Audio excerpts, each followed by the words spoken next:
Okay, I think we are live. Waiting for stream to go live.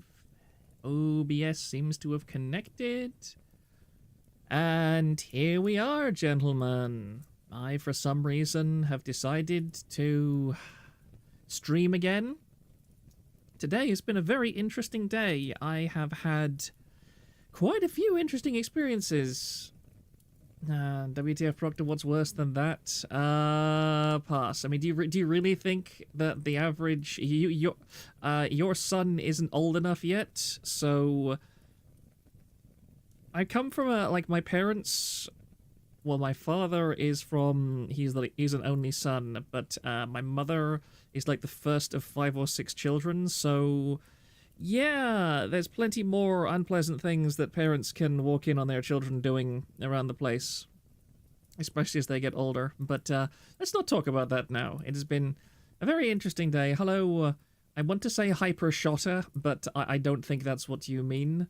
Hello, Triptych. Hello, Neftius. Hello, Lumi. That one. No, not that one. The other one.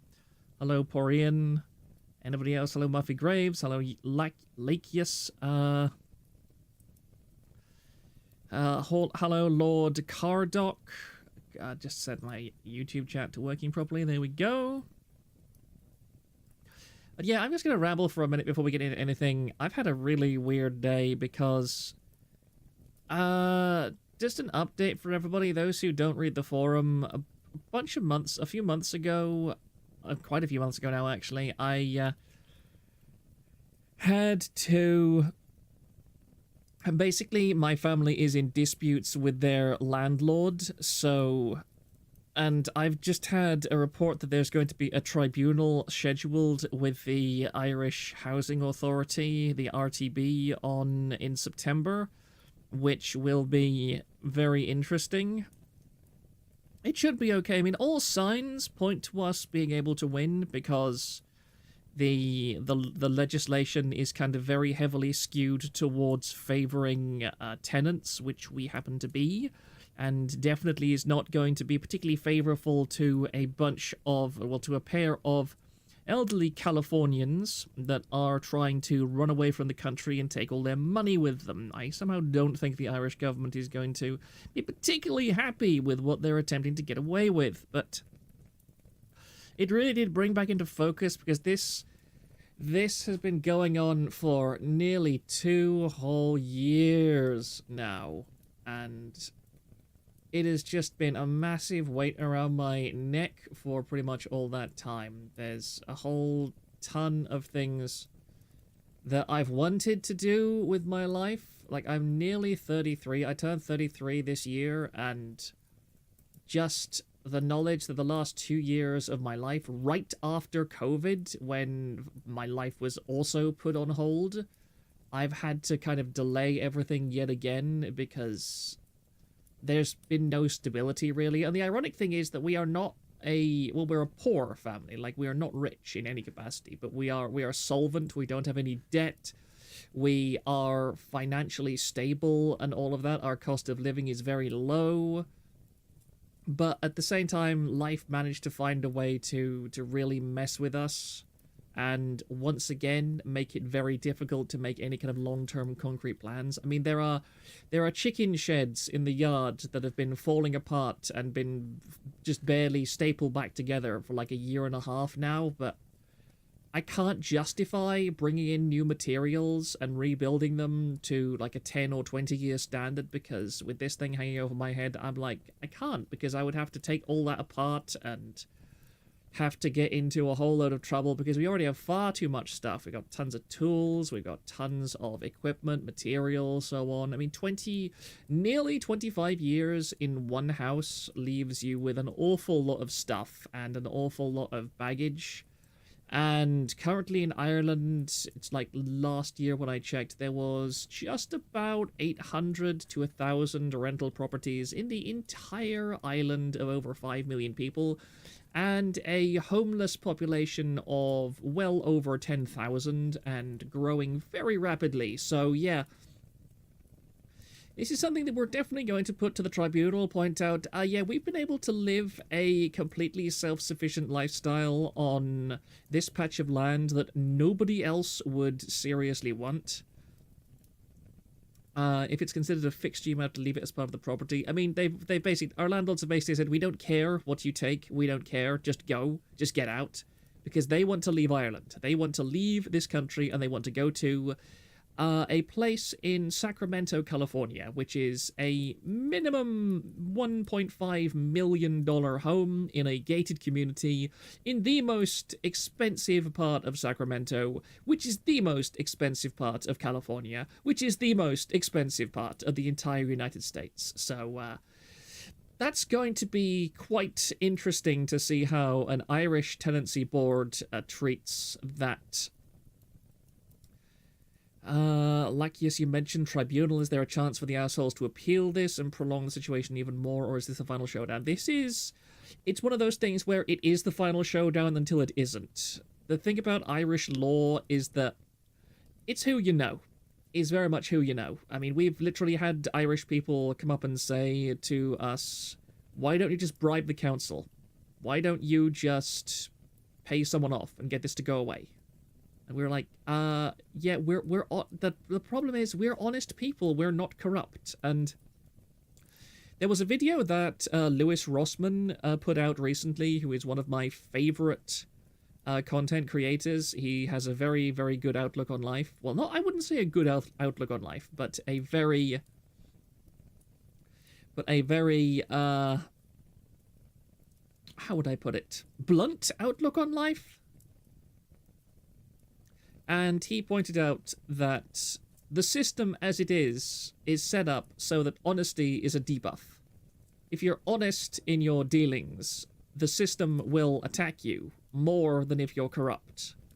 And it's very hard to be honest, but no, it's something that we do. We are an honest family. We don't lie, we don't cheat, we don't steal, we don't break the law. The worst thing I've ever done in my entire life is probably deliberately undervalue some postage I get from China so that I didn't get dinged under the ridiculous Irish import laws, which says if the combined value of the package plus the shipping is above a certain point, then you get charged VAT on both the value of the goods in question and also the shipping cost you paid. So if I bought something from China that had like $10 shipping and had a $10 valuation, then or actually more like 12 euro, and it was 24 euro, I wouldn't have to pay VAT on the 12 euro value of the package. I would have to pay VAT on the 24 euro cost of the package plus the shipping.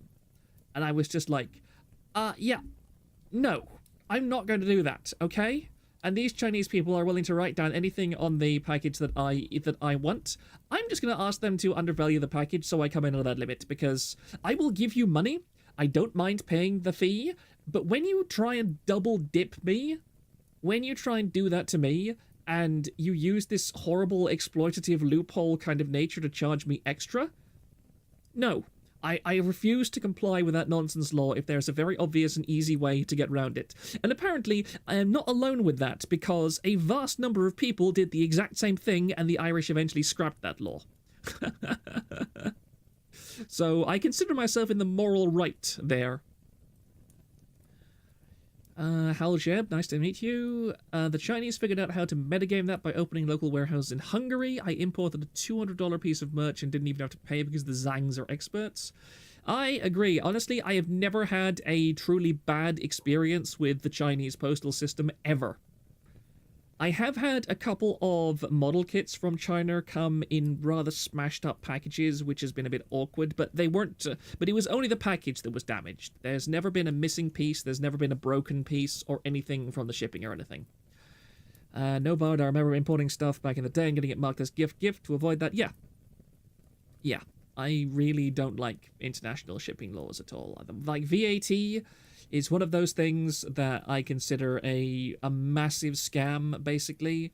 Let the free market decide. If you can't compete natively, you shouldn't bother, and you shouldn't be using artificial tariffs and taxations to try and force people to buy locally, especially if there is no local alternative. In fact, there'll be a rule. If there is no local alternative to the goods you are buying internationally, you should not have to pay value-added tax on them. Like, that would be my rule. Maybe there are some cases where you want to help a local industry, where you don't want it bought out by, exploitative overseas market practices.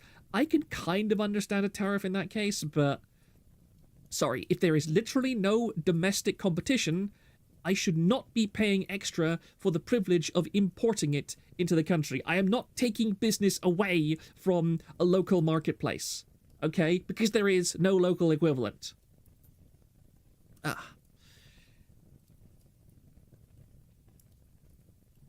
Anyway, that's my rant.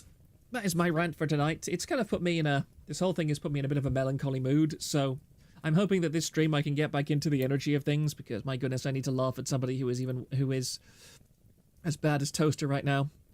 Just look at the steel industry. Oh yes, I should get Alex back on at some point to just rant about the economy. Let me just glance back at everything here. Yes. People are having a massive rant about Hatsume Miku in the Discord, as God intended.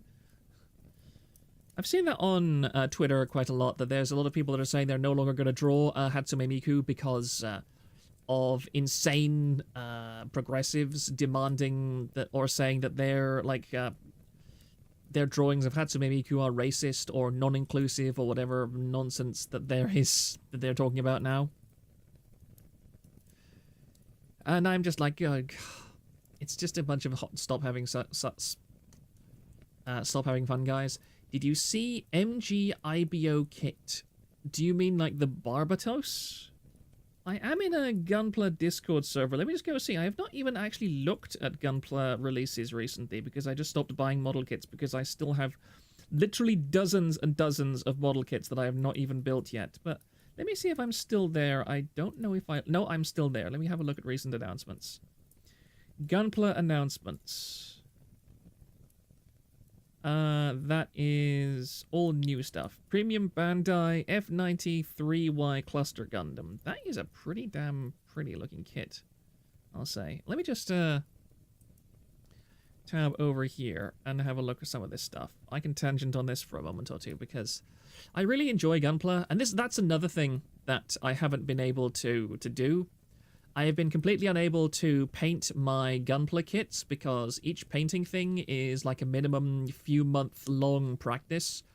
And so, although I have a paint setup and everything, I've just been like, I can't justify basically coring out my entire shed and turning it back into a paint studio at the moment because I have no idea whether we're going to be able to stay or not. That's quite a nice design. F90, of course, it's a... I suppose a Premium Bandai is not too bad for that particular one. Premium Bandai Dragon Gundam. It was nice to see G Gundam getting some love. Oh, Full Mechanics Boost Rate. God damn, that looks cool. That looks cool. I like that. That is very cool. That is a really, really pretty design. I mean, it's a bit overcomplicated, but I actually really like overcomplicated designs. Like, that's cool. I like that. I approve. Boy, if you want to rant about the steel industry, I can tell you how hard it is to get steel now and how long it takes us to get it now, even if we ordered it months before. Fancy name for a plastic toy robot. They look cool. They look really cool. Oh my goodness. Here it is. Here it is. Oh, let me just scroll down a little bit longer. Holy shit, bros. Oh my god, it's actually a thing.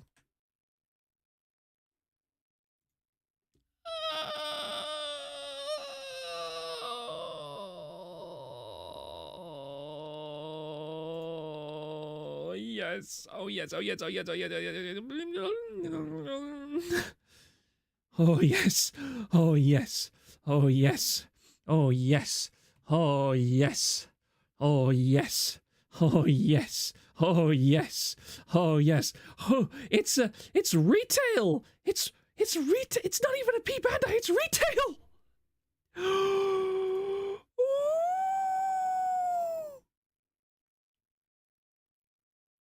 It's retail.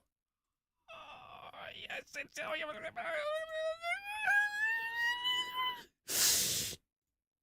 Oh my goodness, it's 270 millimeters! It's 270 millimeters! Ah!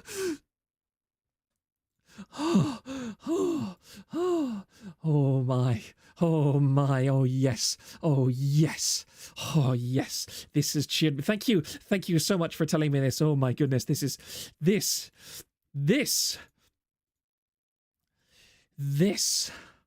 now this, it comes with beam effect parts.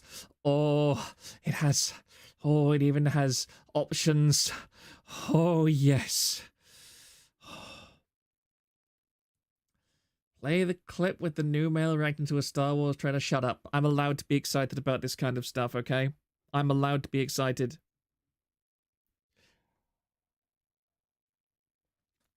Is this premium? No, it's retail. It is retail. This is cool. I really like this. Because I have the 1/100 scale full mechanics version of this kit. And I'm a big fan of it. That's one of my favorite. This is definitely one of my favorite Iron-Blooded Orphans kits by far. I really like the design of this. So if it's if it's master grade, I'm definitely getting this. I had no real interest whatsoever in the Barbatos master grade because I kind of like the Barbatos design, but it's not one of my favorite protagonist suits. Whereas this, I really love, and I am kind of very upset that they made it the Chimaris Vidar for the finale. Although, admittedly, I didn't like the legs of the Chimaris Vidar. I thought that those were they were weirdly colored. I would prefer them if they were more contiguous and harmonious with the actual coloration of the suit.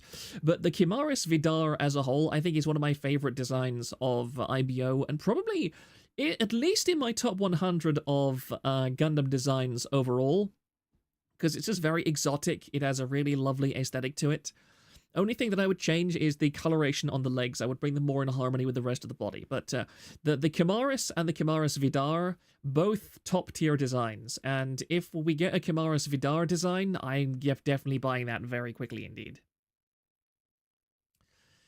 You know, the amount of times Proctor said, oh yes, and how his tone is, I thought he finally got a love confession from Kirsha. I mean, if I got a love confession from Kirsha, I would most definitely be making very different noises than this. I never saw someone coom so hard to a Gundam. Look, I really like plastic model kits. I want the Rose and Zulu in Master Grade. I do agree.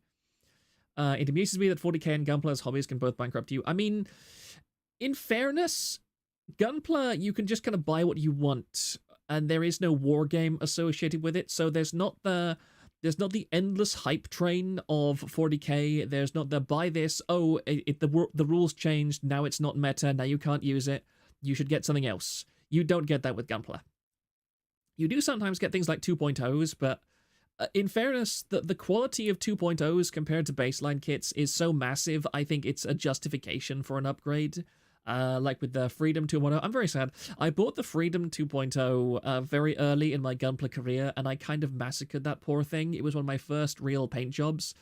I did not do a very good job of it, unfortunately, and I lost some of the parts for the hip railguns, which I just can't use it any longer. It's very sad, but one day I will buy a Freedom 2.0 again and properly make it the way it should be, because I am quite a skilled painter by now, and I have far better equipment now. I've got a proper $250 high-grade, really good quality airbrush and very good quality lacquer paints. Magdalenus Rex, hello. I like 40k for the lore, but the scope of the novels, just the Horus Heresy, is so disgustingly huge. It might put Doctor Who and Star Wars to shame in sheer density of literature. Yeah, I can't really get into... I like 40k, I really do, but I only really like reading and listening to lore, like lore videos and Caiaphas Cain novels are the things that I get out of the 40k universe. The actual like giant omnibus novels and everything, I'm just like, that's just a little bit too much for me. 40k is much better as a universe for multimedia purposes than it is an actual miniatures war game. Yes, I do agree, actually. You hear that? I think that's the sound of every vagina within a 100 mile radius drying up. Boy, should I tell you about the amount of books for Forgotten Realms. Yeah, I don't really care. I've never been interested in Forgotten Realms as a series. I enjoy Forgotten Realms as a tabletop RPG, as in Dungeons and Dragons. I've never been interested in like Pathfinder or Dragonlance or anything like that. But it's weird. I much prefer to homebrew when I do D&D. Yeah, as long as you know the lore basics, you'll be fine. Be an Iron Hands fan, then you only get 3 books in 30 years. Yeah, it's depressing. Poor Iron Hands fans, they get no love whatsoever. But I'm already conscious that we have tangented for like 15 minutes already. I only just got into it because I found out that Drist has more. Do you mean Dizzy or Drist? I can't actually tell. I am definitely kind of looking forward to Space Marine 2, although I'll confess, I will probably pirate it, okay? I literally read over 1,000 post-crisis DC stories. The volume of 40k books scares me. Yeah, I don't blame you. I definitely don't blame you. Anyway, I think we've tangented enough on this topic. Thank you very much for telling me about these new kits. I will definitely be getting them at some point, no doubt at all. But for now, let me just close all these. I have been doing research on... Oh yeah, let me just play this clip actually, because I was sent this. I actually have not read this watched this clip myself. So let's have a look. Hopefully, it's not too noisy. One momento. Oh no, I've got lost in the tabs already. I need to close down. Sorry, just let me clean up my taskbar, because I realize my taskbar is a massive forest of every icon in the entire universe, and I really can't concentrate and see what I'm doing. There we go. Let me organize that. There we go. I was going to pirate it but then I played the pre-release fully legal build and I ended up buying it. Yeah, I usually buy stuff that I pirated, but there's only a very few exceptions if I generally didn't like the game or just played for like a couple of hours. But I'll probably buy Space Marine 2 at some point, but I do have a lot of other stuff that's taking up my time at the moment. So we will see. I'm still on my Elden Ring trip. I haven't finished Elden Ring yet. I will at some point. I got like 2/3 of the way through Elden Ring to beat the Fire Giant, and I kind of want to just go and do as much of the game as possible before continuing.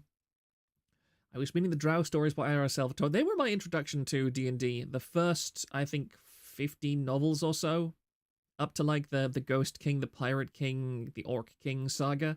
That's where I kind of dropped out of it because I didn't really care about any of the 4th edition stuff. I prefer the 3.0 and 3.5 stuff. No pre-orders, absolutely. Pirate everything and then buy it later. That's my opinion. Well, not everything. Like, I pirated Factorio, but then I bought Factorio for mod support. That was a very, very good deal. Okay, let's have a look at this clip. Huh? There's developing stories on the internet out there from very credible individuals that I am actually the worst person to be conceived out of the human race. He sounds so nasally, and I'm a nasally person, so... Because I thought, because I told Twitch that this would be a good idea. And it turns out it is. It's crazy. But, you know. This guy has no self-awareness whatsoever. The silence? Wait, did I have that on or not? No, my desktop audio does work. You should have heard it. I hope that went through. But yeah, Toaster seems to just have no self-awareness whatsoever, which is ironic considering that he claims constantly to be this hyper-analytical autist that looks into everybody else's personality. No, the silence from the VTuber. Oh, I see. No, the girl shut up after he said that. Ah, I see. I swear to Allah, he's fudging the microphone settings to sound deeper. He probably is. I mean, even I've got a tiny filter set up. Like, I've got a noise gate, an expander, and a compressor, and an equalizer. He has a huge ego, that's for certain. Also, give me just one second, I need to close my window because small creepy crawlies are now flying in and landing on my screen. One moment.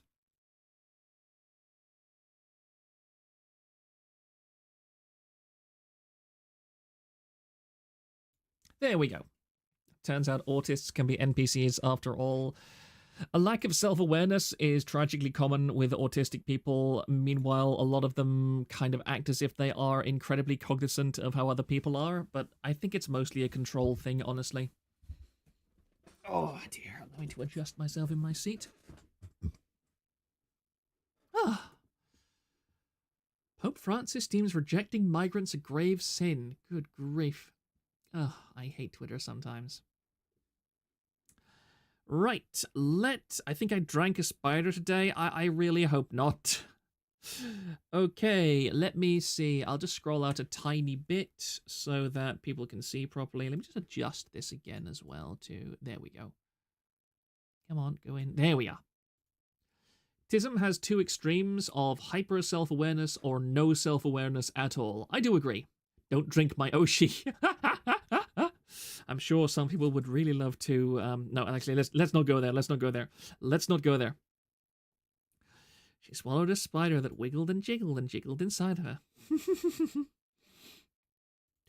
All right, this next bit is quite fun because EvilToaster has a bunch of messages here. he is so Maudulane. This guy is absolutely pathetic. There's a whole bunch of stuff. So, let us just get straight into it. Sierra's note. I do want to say, and my voice immediately starts to crack, I do want to say that Milky tried her absolute hardest to be a good friend to Toaster. I believe she went above and beyond to make him feel cared for. There were and are a lot of people that try to be friends with Toaster, and good ones at that, but that doesn't stop him from making tweets like these. So you have to ask yourself, what is he really searching for? Is it platonic intimacy? Is it to be one of the girls? Or is it something more than that? I think one of the real problems I have with this document is that it does not actually, as far as I know, go out of the way to call him what he is, which is quite obviously a sex pest. EvilToaster has this obvious habit of wanting intimacy with women, but he has that thing where he's not willing to do anything besides have that intimacy. The moment that any woman basically says to him, let's just be friends, his reaction is to basically tune them out of his life, because we have with Milky up here, who, if you remember in the last stream, just a recap, I read through all of Milky's conversations with Toaster, and my conclusion is that, one, Milky is a very, very stupid woman, by the way she acted towards Toaster, because she used very, very bad language to try and convince him to leave her alone or to only care about her as a friend. You absolutely do not start a let's just be friends script with I love you. Yeah, she was the I love you platonically one. Exactly. That's exactly who she was, Murray. And a lot of people seem to be thinking that EvilToaster was not willing to accept that he was trying to push her into a romantic relationship, but that is not how I read it at all. I read his interactions with Milky as him accepting that she only wanted to be friends and that he was not going to be able to get anything more out of her after that. Because as soon as she kind of said that, the way that he acted towards her changed completely. And it's okay, though, they platonically shower together. Yeah, he basically saw that she was a very emotionally needy person and kind of too open, but he realized that she did have boundaries that he couldn't really break. And as a result, he became very distant towards her. She tried to continue the friendship. She was the one that was pushing to collaborate with him. She was the one going to him for support and help. She was the one that was reaching out to him. But because he knew that she only wanted him in a certain way, then he was not interested in her any longer. She also is a lewd tuber. Everything on her Twitter is sexual. Yeah, and that kind of casts things in a different light as well, because I don't really entirely even blame EvilToaster for the way he acted with regards to Milky. Odd, why would she keep it up? Because he's a Twitch ambassador. Look, if you're a lewd tuber and you have access to a Twitch ambassador, that's an excellent resource in your pocket, because look at what happened to Fifi just, I think, 2 days ago. She got banned from Twitch for the 7th time in a row. because she's a lewd tuber. She does lots of naughty stuff on stream. Somebody else was just banned from Twitch for masturbating on stream. So that's really, really why I think a lot of these lewd tubers are trying to have Toaster as, ooh woo, let's just be friends, also let's talk in the shower. It's that kind of safe horny. They want to try and string this guy along. I will actually sympathize with him in a tiny fraction of a way, because I do think that while he is an exploitative narcissist, there is also another side of the coin where there are women that are willing to try and exploit men like this, to not actually give them anything of themselves, as in intimacy, but who will be like, ooh woo, let's just be friends. Let's just be friends, while being very obviously hinting at more, but never being willing to give it. Total lewd tuber death, aside from Panko. I mean, Panko isn't a lewd tuber, as far as I'm aware. She's kind of silly and in that way, but I don't think she's particularly a lewd tuber. You can be a whore on Twitch and get unbanned 7 times, but you drop 1 N-bomb. Yep. Anyway, let us get into Toaster's wonderful tweets. I can't handle this anymore, man. I'm so tired of being the person that gets my friends to stop being so terrified of my other friends, just for them all to start being better friends without me and do nothing to include me. I'm literally guiding everyone to the one thing that I can't have. I've already read the convention one. One time I actually checked, and no joke, less than 5% of VTubers in my friends list have online enabled. The status means nothing to me anymore. Crazy thing is, I still don't get DM'd, even with a green light and putting, please DM me, please, in my status, so it doubly means nothing. This is teenage girl shit. It absolutely is. Absolutely is. It's such a pathetic way, because again, the hilarious thing is that EvilToaster could actually turn this into a win. He could legitimately turn around and say, I was exploited by lewd tubers for my Twitch ambassador status. That is an angle that he could go down, and I would call it scummy, and I would call it exploitative, but I would not be able to say that he is completely wrong. You could argue that, okay? I know I have Do Not Disturb on because I hate the pop-up notifications on my PC. Yeah, I don't really care. I know that a lot of people don't like getting notifications from Discord. I just mute everything except for like direct messages and ats on Discord. I know that some people don't, and they have like thousands of messages piling up all the time. Also, 1 second, I'm just going to have a massive belch. Sorry about that. I just don't care. I just mute everything. I have no interest in getting updates as to what every single channel in the nearly 50 or 60 servers that I'm part of right now are doing. I go to them for specific topics. I don't care what the general conversation is. Imagine not muting everything. The pings would drive me insane. I want to hear the pings when it comes to personal messages and it comes to being added on servers, like, for example, the TVA Discord.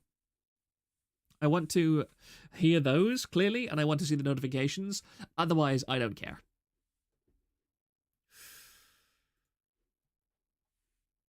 Kaiser's Red Song 01 note. Hello, my name is Kaiser, otherwise known as Red Songer 1. To most, I was an active Apex VTuber in the scene, in other words, scum. To others, I am a villain that sided with EvilToaster's abuser in an experience he continued / continues to share, which at this point has been proven several times false. I share my thoughts and screenshots not to take light of those with more severe recounts, but to supplement and validate the consistency of his actions when interacting with others, primarily those of femme presentations. Just say women. I did not have direct boundary events with Toaster, but I witnessed how he spoke with others. and how he ignored my advice regarding said things. It wasn't until he realized that I could not be manipulated to his will that he had all the issues with me. So while I didn't face the brunt of his uncomfortable behavior, I did find my experience in the VTubing community directly affected by him. TLDR, because I did not drop someone he fell out with, Toaster branded me as someone who sides with abuse / sympathizes with abusers. For a time, I had genuine anxiety when venturing into new VTubing spaces, and on occasion, I broke down under the weight. The idea of being ostracized and my career stifled / killed because a person of Toaster's high standing was heavily mischaracterizing me damaged my mental. I hate this Zoomer talk. Goddamn woke newspeak. Yes, I hate it when... Oh, my mental was damaged. That's a really cringe term. Please don't use it. And I know he spoke about me because I've had several people tell me they initially avoided me on Twitter. Sorry, avoided me because of Toaster.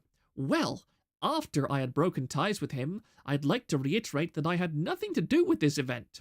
The only thing I did wrong was that I didn't do what he asked at the drop of a hat. To conclude, Toaster hasn't been the most truthful, whether out of ignorance or malice, especially if it's for his own gains. They believe their thoughts and words stand true. They just call him a man. Stop enabling him. Stop enabling his very blatant grifts. Listen to what those affected have to say. Believe their feelings of anxiety and pressure to be true, and support not only those that spoke up about Toaster, but those that still fear what they could say should they speak against them. A Twitch ambassador being able to effectively blacklist people. I mean, you have to remember just how paused and awful the internal Twitch community is. These people are completely unprofessional, pathetic losers.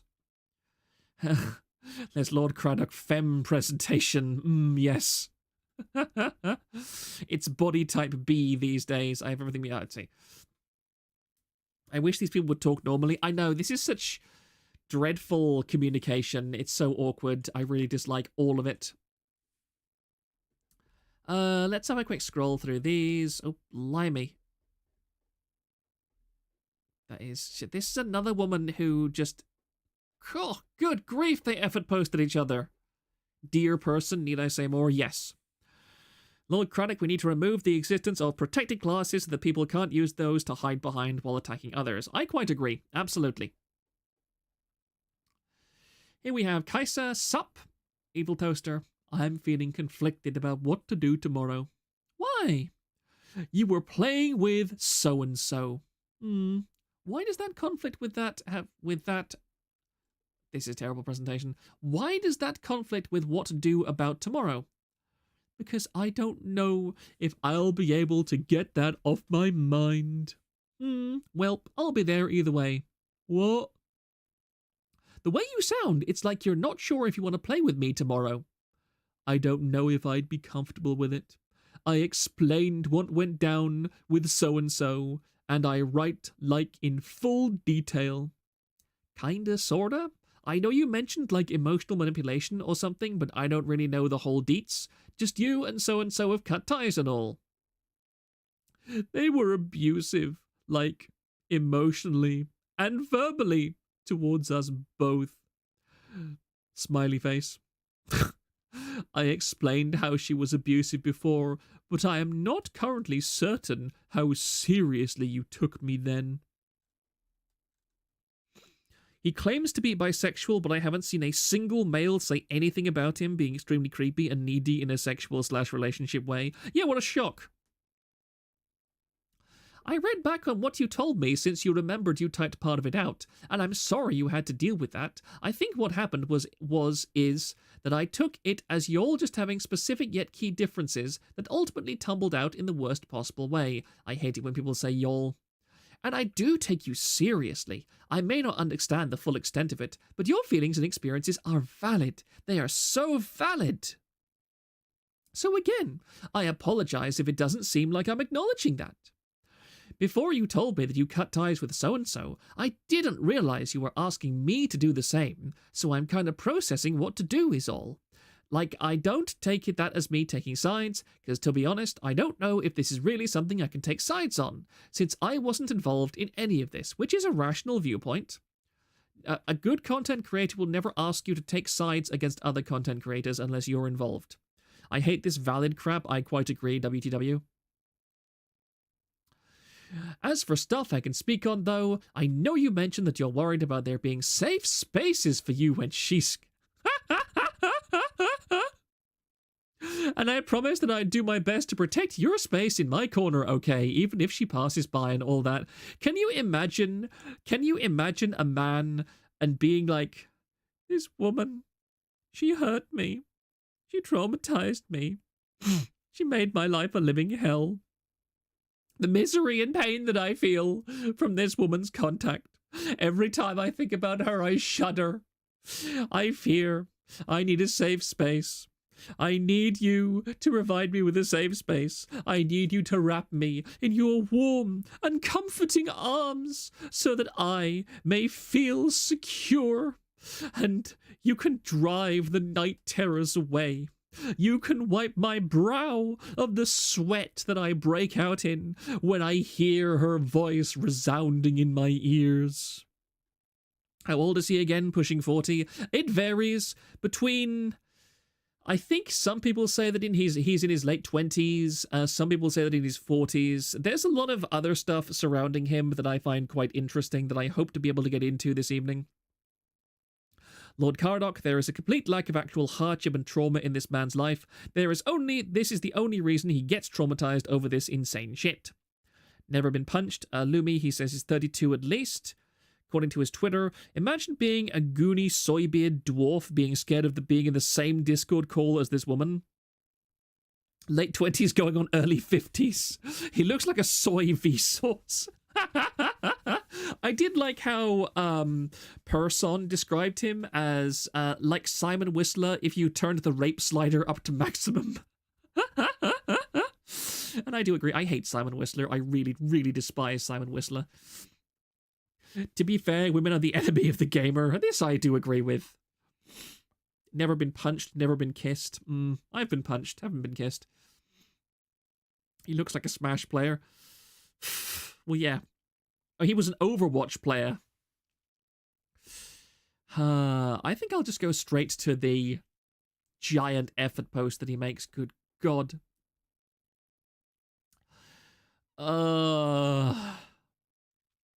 To give you the full context of why this is so affecting, I also want to reiterate quickly how things were before I got into this circle of friends. I'm pretty sure I went in depth about it with you multiple times, but I did not have many friends, or was included in friend circles very often in life. Woe is me. And even more rarely were those friends and circles made up of women. And prior to VTubing, I basically was not allowed to have friends as women in my previous relationship. Therefore, I had to completely rebuild my perception of myself, because I had no close friends with to understand myself through. Entered the VTubing era, and the first 3 major friends I made were you, so-and-so, and Nia, the people I would talk to every day and learn about. You 3 were the foundation of my new perception of friendships and socializing, and determining what about myself as a person is valuable and acceptable on a fundamental level, because I had nothing to go on going into this. Therefore, when people like you 3 express that you value me and feel that I'm important, I have no frame of reference for just how much that means, so naturally I had to take it at face value. I learned then that I was valued by my friends and that I was important. So from then on, the foundation of how I saw myself was based on that, because I knew I was valued by people who, to me, seemed like the most amazing people I'd ever know. I wasn't afraid to be social and to be around people, and I felt like it was okay for me to be here finally. Notice this is such a narcissistic post because look at how many times he uses the words I, me, etc. The only times he references them is in the context of something that he is talking about himself. He's not saying, "Oh, I'm so glad I was able to help you out and enrich your lives." He's saying, "Oh, thank you so much for helping me to understand what a great person I am." You know, that's just a little suspicious, just a tiny bit of a red flag there. Because I took the appraisal of importance at face value, I then reference that with what I believe it means to appreciate an important friend. I think about what I would do for them. So here, in this situation, completely putting aside for now the fact that one of those important pillars of my new self-perception ended up being manipulative and abusive, now another one of those pillars, you, sees that I was treated as badly as I was and sees this more as a problem to contain rather than a problem to solve. Why, woman, why aren't you willing to just completely upend your social life and change according to my will? I don't understand it. Don't you understand how important I am? I'm the Twitch ambassador, EvilToaster. Don't you understand? I have over 200 CCV, woman. I am a very substantial person in the industry. Why don't you recognize that? Because in my frame of reference, if someone did this to one of my friends, that abusive person would never hear the end of it from me until they either left the circle entirely or somehow managed to find some way to make amends, if that was even considered an option by the person they abused. With that ideal, surely you can understand how your approach unsettles me. When I first told you about it, it seemed nothing actually came of it, and you and her continued to relate. Thus the issue now, where I'm questioning why. Then when I try to explain this discomfort again, you tell me that when I first told you, you didn't consider it serious, as it was for me, which then just makes me question how seriously I'm being perceived in the first place when I tell someone I was being abused. So the double serving of shaking the fundamental ideas that gave me the social freedom to make friends and feel comfortable around people, from being shown that me stating that I was hurt was not seen as serious, and also being shown that if I was hurt by someone, their continued inclusion in the circle is valued higher than my safety and comfort within the circle, is doing a lot of damage for my own self-perception and has me questioning who my friends are and who I can trust. If Kaisa said she loves me and sees me as an important friend, but didn't take any serious action after being told I was hurt by her friend, and is valuing said abuser's comfort over my own comfort, then what do these words and sentiments mean for me? Do I need to change my frame of reference? Do I need to not accept love? That's the situation I'm in right now when I think about this. It has already affected me because I was nearly breaking down over these thoughts during a collab with Zen and Nia the other day. Thankfully, today was fine. An entire modernist Russian novel to try and say you chose her over me. A weak man worries about how others perceive him. A strong man worries about how he perceives himself. So basically his argument is one used on playgrounds. You can't be a friend with me if you're friends with the other person. Yes, that's pretty much exactly what he's saying, but even in an even more narcissistic and psychopathic kind of way. again, every single thing that he says is back in relation to himself. It's all about, why aren't you seeing this through my frame of reference? His entire post here is framing everything in a way that says, my perception is the only valid perception. I'm going to frame it in this kind of, oh, this is just how I think, but I'm going to put it across in a way that is like, my perception is valid, your perception is clearly invalid. So if you were a good friend, you would see things my way, because your feelings just don't matter. Because I'm the one that was hurt and abused. Why don't you care? Why are you such a nasty person? Why are you such an evil person that you're not taking my feelings into account? Doesn't my suffering have any meaning for you? What kind of woman would be so cruel to a man to neglect him, to choose to stay with his accuser, with his abuser rather, instead of siding with him? This is such a manipulative way of putting things. My perception is a 7,000-word war of text, therefore my perception is correct. I love this smiley emote here. Also, I like to think it's implied, but in case it isn't, I'm not putting blame on you for me having any of these pre-existing conditions revolving self-perception, or the fact that you, likely unknowingly, unless I was clearer than I think I was at the time, were playing such an important role in that. I did tell you you were important in this regard, but I likely did not convey the depth of it, like I did not presumably... Okay, that's the way he phrased it. So all of that isn't me trying to sell you like you should have done something different, because I was some way you how on earth, like at the very least, this is coherently written. This post up here is coherently written. This actually reads like a pre-written statement that he just copy pasted there. This is really incoherent. I don't get, why is this so incoherent? Like, you should have done something different because I was some way you couldn't have understood at the time. Yeah, that is... Oh, good grief. I'd have to ask for clarification from that. Which also was because I myself didn't realize that importance at the time either. I was just floating. And then she responds with a massive wall of text too. His sanity is breaking down in real time. He is having trouble maintaining his tism aura. Probably.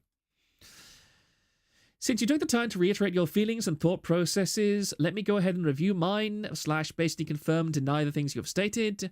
I remember that you said entering the VTubing scene and making the friends you did was beneficial to you in your growth. I remember you stating that you have come from a rough background prior, and I remember expressing how happy I was for you to find people that give you the love and validation you deserve. Because you do deserve that.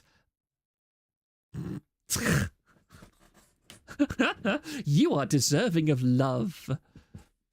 However, I do not remember you going into depth into how you abuse. This is a terrible thing to do. Never do this with a narcissist, okay? If you are ever dealing with a narcissist, and I know this from first-hand accounts by other people, you never, ever do this kind of I don't recall stuff. And you don't even, I mean, hell, the way you should deal with a narcissist is that you shouldn't. You should leave them alone. You don't argue with a narcissist because you will never win. Why do they all say that he deserves that? Does he really?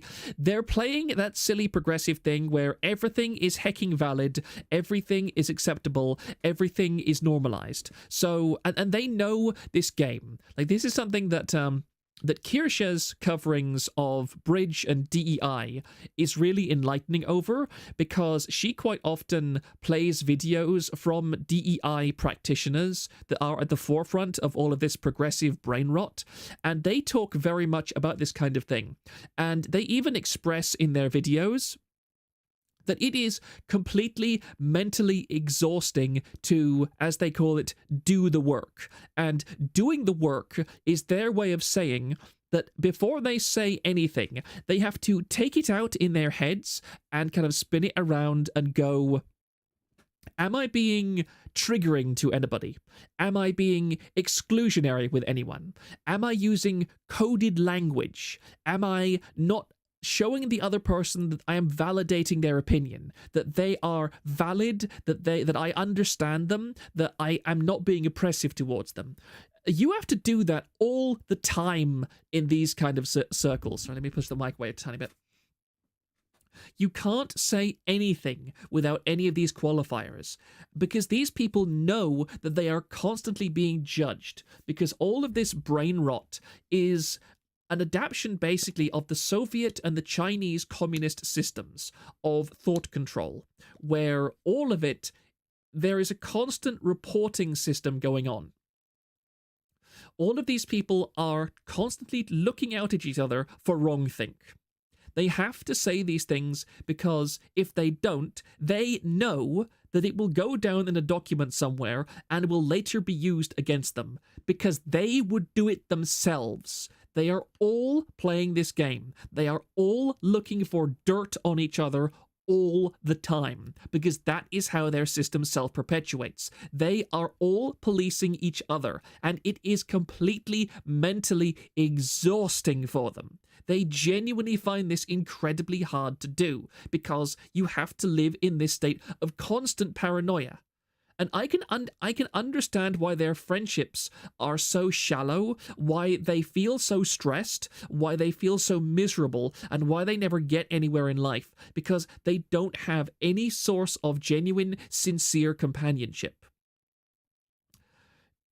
And how can you possibly have even a business relationship when you know that the other person is going to be saving every single thing you do? And later on, if you ever do anything that inconveniences that person, that ever has, or they have any kind of problem with how you're doing business, they are going to go back through their messages with you for years and years and years and years. And they are going to analyze those posts and they are going to write an exposure document on you. And it's going to be the most skewed and malicious and malignantly aggressive hit piece that they possibly can. And they know that their other progressive friends will have to say, yeah, we're going to accept this, we're going to cancel you, we're going to get rid of you. Because the moment that they say, oh, we actually don't believe you, it's going to happen to them. It is going to be an endless cycle of cancellations until they reach a group of people that are going to say, yes, we believe this completely. We will not question it. We will get rid of these people. We will not speak about them any longer. They are going to become persona non grata. Just please, for the love of non-existent Christ, don't cancel us, okay?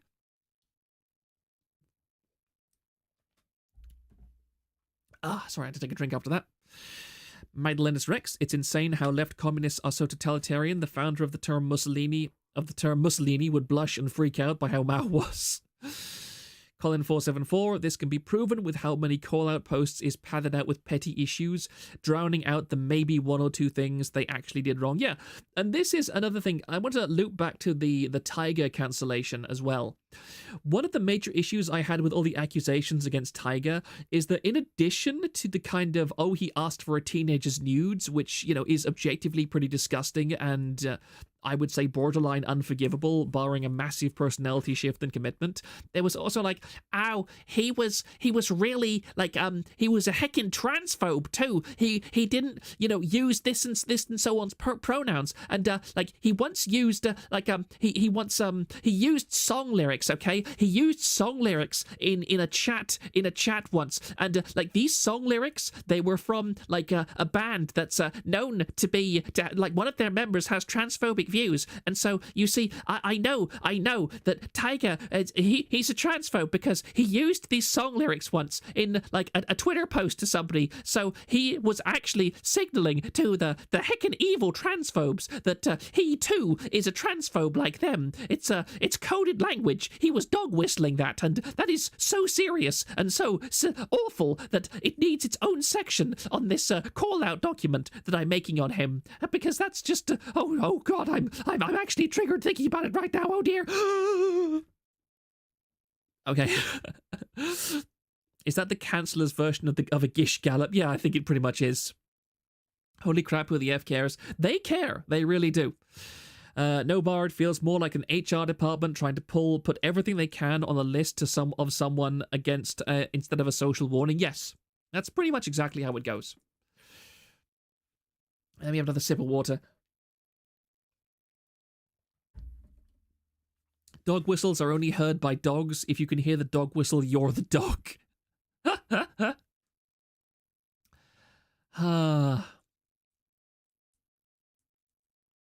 I, however, do not remember you going into depth about how she abused you.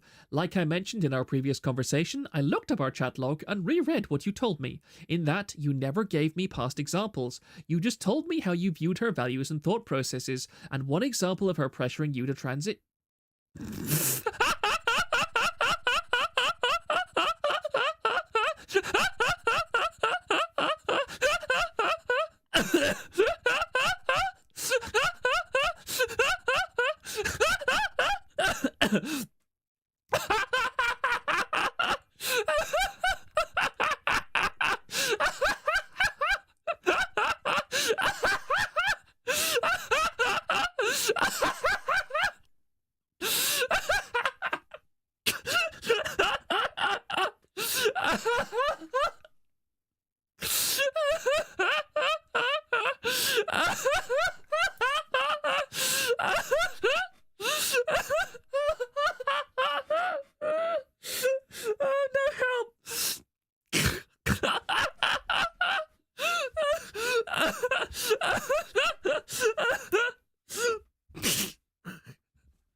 What the hell?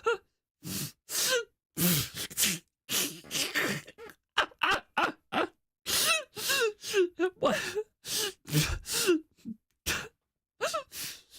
This isn't real. This isn't real. There's no way. There's no way. There's no way. There's no way this is real. There's no way. There's no way. True now, toaster dwarf, or else. Ah.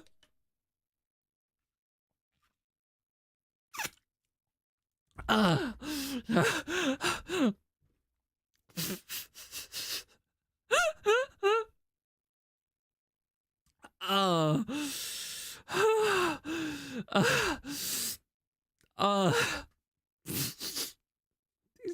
This isn't real. This isn't real. Bro really said sterilize yourself now. They were transition grooming him. Okay, so in a roundabout way, pressurizing him to true now is actually based because he would sterilize himself. Do you seriously, Lord Karnak, look at Toaster, do you seriously think the Toaster will ever be in a position to continue his family line? Like, he better hope he has brothers and sisters, because his family line dies with him. You should throw away the Greg's sausage roll now. Oh, I'm sorry, I completely lost it there.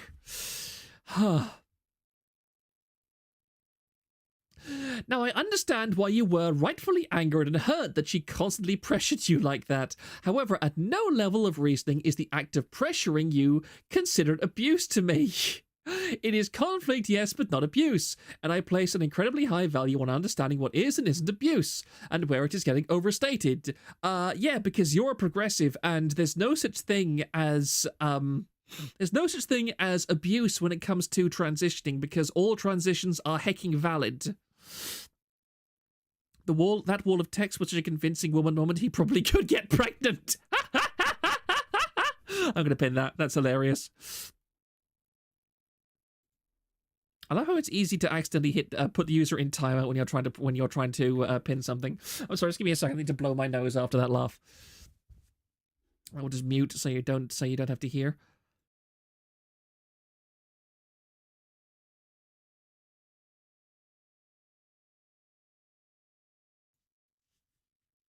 Ah, that's better. In all seriousness, is this an example of the left eating its own? I would say that Toaster would be just as hardcore of a right-winger if he thought he would get him pussy.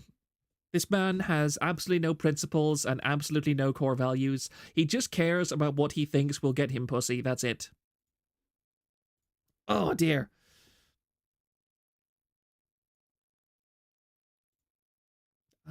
Sorry, I just was distracted by something in Discord for a second. So here's what unsettles me about all of this.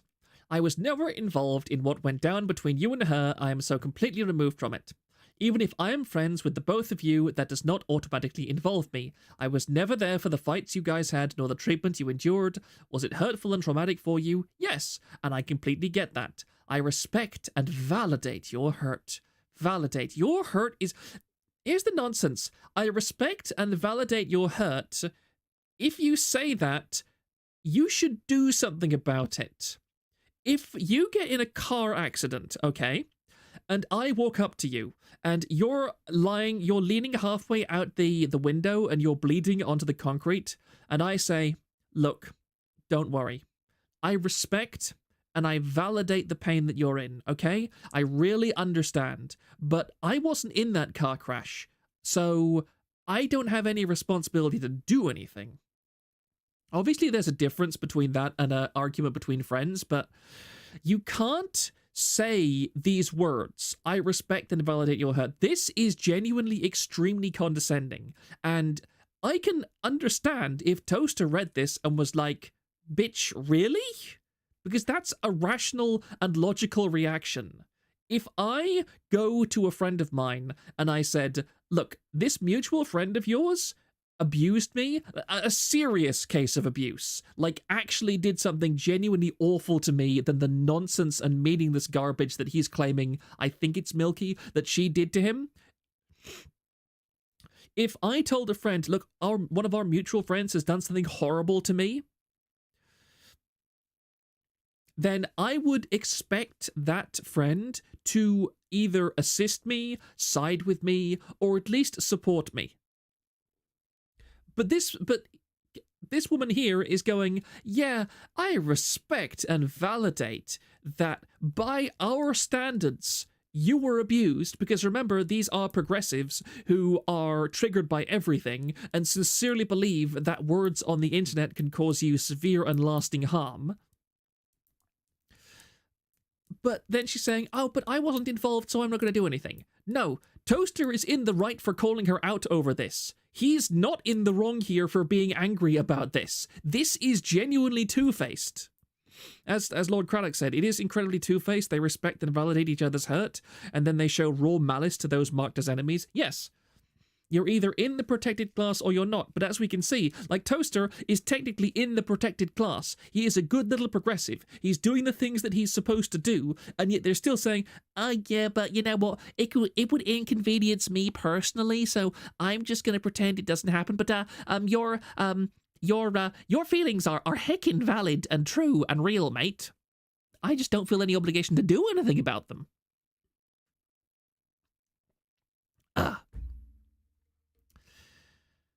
I need you to understand this next statement. The level of trust I have in you, I have in other people, so I can't just cut ties with someone on word alone, even if I am friends with said person. Because again, I am friends with the both of you, and those friendships were based and built up over our separate experiences. To cut someone off based on what someone else said would be in disrespect to my own thoughts, feelings, and personal experiences.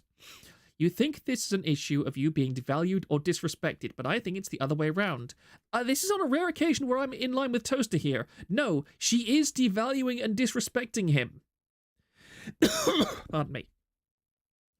Like, that is objectively true. She is devaluing and disrespecting his perspective, and she wouldn't be if she just told him, look, I don't believe you, go away. She's not doing that. She is simultaneously saying, I value and I respect your opinion, I value and respect your trauma, but I also feel that you're wrong. You can't have it both ways. That's not how it works.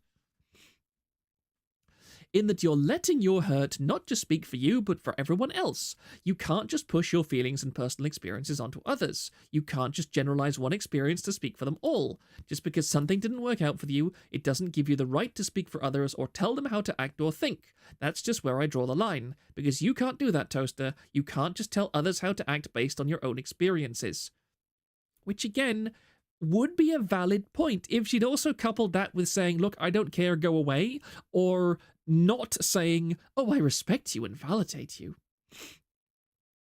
Also, I just want to say, it's wild as hell that you're saying I am valuing said abuser's comfort over your own comfort and not caring about you enough, etc. If I didn't care and give as much of a shit about you as I do you think I'd have said that I'd protect your space? Or that I'd be sitting here for 2/3 hours trying to articulate why I acted the way I did and try to explain why your line of reasoning is problematic? Problematic! And straight up heckin' hurtful!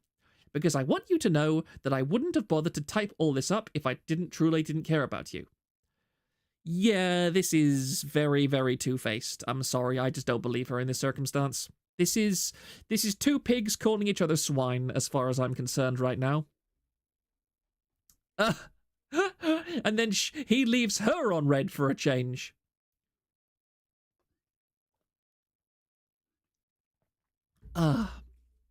I might actually take a break after I'm finished reading this to just for 2 seconds to grab myself some syrup for my throat because it's already starting to act up again.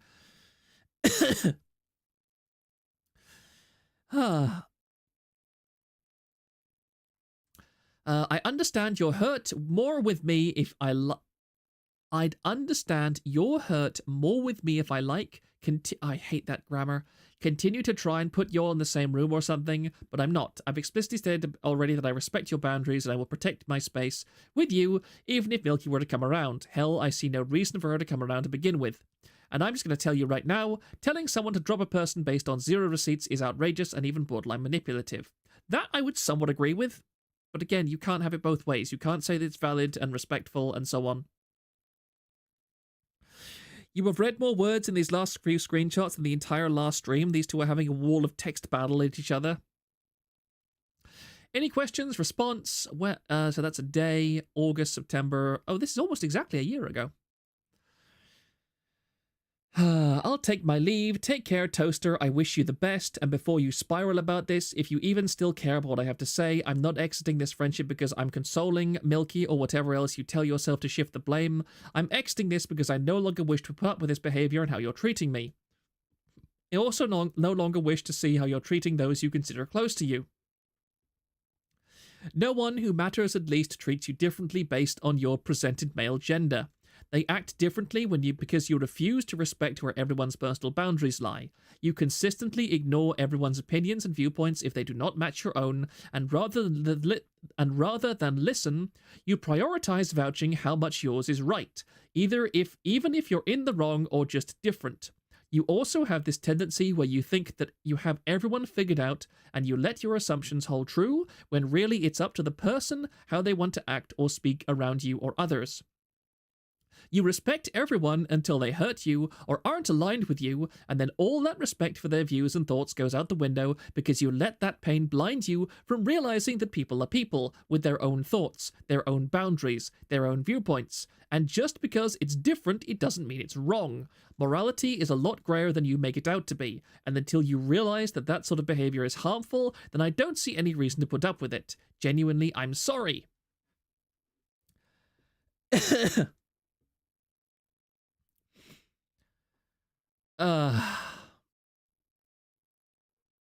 This just really depresses me because it's so close.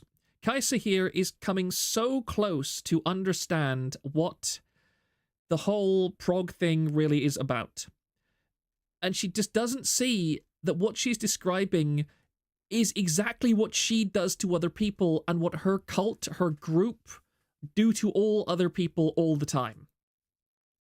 You respect everyone until they hurt you. That's exactly what they do. And all the respect for their views and thoughts go out the window. Yeah, they go out the window because the moment you have a difference of opinion, you are considered a worse citizen, a worse person who isn't worth their time, their energy, anything like that. She has just found someone worse than her companions, who she can see the bad tendencies of her own behavior reflected back at her more brightly than before. That's the only thing. Toaster has done nothing that she and Milky and these other people wouldn't do themselves. It's just that he has done it more blatantly and as a man. Cyrano's note. I think Kaisa said something incredibly important here and would like to highlight it for those reading. No one who matters, at least, treats you differently based on your presented male gender. They act differently because you refused to respect where everyone else's personal boundaries lie. I hope that this document acts as evidence to this, and Toaster finally realizes why people find him problematic and reflects to the point where he can stop disrespecting people and preying on women within the space. These people are broken. Yes, they absolutely are. It's very depressing to see. Very unfortunate, but it just kind of happens. Oh, anyway, I am going to go AFK for just one moment. I will be back in like a minute at the very most. I need to go to the bathroom very quickly, and I need to grab some syrup for my throat, and it won't take long. Just give me a second. So AFK, just one moment.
Chat, I'm back. Sorry about that. I should have gotten my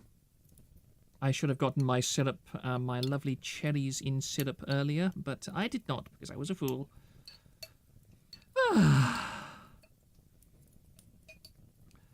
Let me just look back at chat. These people are broken. Yes, they are. I like how she writes about him realizing things, as if these people ever offer redemption for anything under any circumstance. I agree. And, you know, it's kind of funny that somebody on Twitter was saying before, I can't believe that Toaster is just going to ignore all of this and it's just going to continue as if nothing happened. Whereas, ironically, that's the thing that he should do. I mean, I think that Toaster is a scumbag. He is very clearly a narcissist. But at the same time, he's actually doing the right thing. He's not addressing this. He's not putting out an apology. He's not putting out a cringing. Oh, I respect women. I understand their traumas. I forgive them. I beg apology, please. Please forgive me. Please forgive me. Please let me back into the cool girls club. I promise to castrate myself immediately. I promise. I will literally cut off my own penis to make sure that I atone for this vile sin of masculinity that I have broken in this community. No, you didn't. You should not do that. Never apologize. Never apologize. Because that's what they want. Because the moment you do apologize, they realize that you are weak and that you can be attacked and you can be destroyed. And he's actually not giving them what they want. Oh, that's good.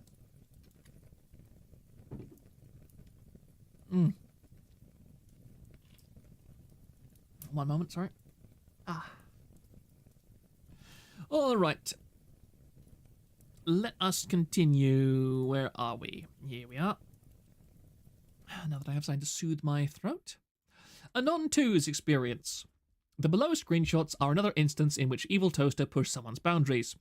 Anon 2 was part of a friend group which included Toaster and friend, except they came into disagreement with each other and were not on speaking terms. At this time, Anon 2 didn't feel the need to take sides. Toaster knew that they were still in contact with each other and knew that the friend would visit Anon 2's streams and tried to control that aspect. Apologizing is the perfect way to make excuses and then have people use more evidence to disprove your apology. Yes. I promise to be a good boy. Give me boob and vagine. Let me just glance down through this. This looks like it could be interesting. EvilToaster, didn't you tell her not to come? I tried not to shout out her, gonna talk to her agains. But you told her not to come, right? Like, what did she say? What did you say exactly? Tried to keep it civil, please, but I guess her sub thing happened. What? No. What did you tell her before stream? To keep it civil and give some space. Gonna talk to her again about not coming in here when you're here. Sorry, Toasty. What? You told me you told her not to come. Do not come. Do not come. Did you just not? Yeah, I'ma talk to her if it was communicated properly, though. Worried I'm bad at the communication part. What did you say exactly to her? I called her. Did you say the words, do not come into stream? Do not come into stream. Do not. Yeah, just to respect each other and be civil too. But you told her not to show up at all, right? I did say to just avoid the stream when you're in. So then, she just completely disrespected you. That's why I'm going to talk to her. I hope you can learn to not be too kind for your own good, because that was unacceptable of her. It's okay, we'll talk to her, Toaster, I understand. I'm sorry for what happened. You did your part. I mean, I guess you could have banned her, but I wasn't expecting you to do that or anything. Should have been as easy as just asking, and her respecting the boundary. If you said clearly to avoid the stream and not chat when I'm in, and she said okay, then she very clearly just did that on purpose, the horrid woman, the whore. She knows why she was asked not to chat, she just doesn't give a shit. I would be furious if I were you. More specifically, if I was in your position. Again, I will talk to her. If she's not participating and will be timed out in chat for the duration of the stream, then I can make it happen, and I should state that even that is a compromise. And if she's in my event, then I don't know if I'll be capable of participating in a way where I will even be able to celebrate properly, and wouldn't want to risk showing up and it going south like last collab. Well, I did say take measures to make sure it wouldn't be for the time being, and you're not okay with meeting up online, even for just a friend's birthday because you think it's hiding? It would be very awkward to know that so-and-so got to play with you on your stream for your celebration, and I had to put away to play. Literally, you aren't being put away. You were invited to play on stream and you refused. I want to celebrate with you and everyone else, and my community who loves you too. Okay, you guys will literally be in different time slots if it happens. Are you okay with what she did and how she treated me? That is between you guys. Please stop treating my birthday event like a turf war. I'm already really accommodating, even more so to you. I haven't talked to anyone else right now about it. Good God, this guy is passive-aggressive. Yes, this is most definitely something that I will quite happily hold against EvilToaster. This is absolute bitch behavior. Even if I really didn't like someone, let's pick a name out of a hat. Let's say Hexa. Let's say somebody that I knew was close friends with Hexa, and they wanted me on stream for something, and they weren't able to guarantee that Hexa wouldn't show up in chat. I would not care if Hexa chatted. I probably wouldn't even massively care if Hexa was even on a stream with me, so long as Hexa was just like professional and didn't try and pull any bullshit with me. She would, but that's my standard. Because, you know what? I have a certain thick skin, okay? I don't enormously care about that kind of thing, and I understand business relationships. This is complete bitch-made behavior. I cannot believe that EvilToaster... It would be bad if a woman did this. For a man to say this about a woman is one of the most pathetic things I have ever seen in my life. Note, there is more backstory to Anon2's experiences with EvilToaster, and it took almost 2 years of distancing and healing. They honestly were surprised to know that they weren't the only one to have these types of conversations with him, mostly due to the fact they were terrified of what EvilToaster's connections could do, due to Anon2 being a small VTuber.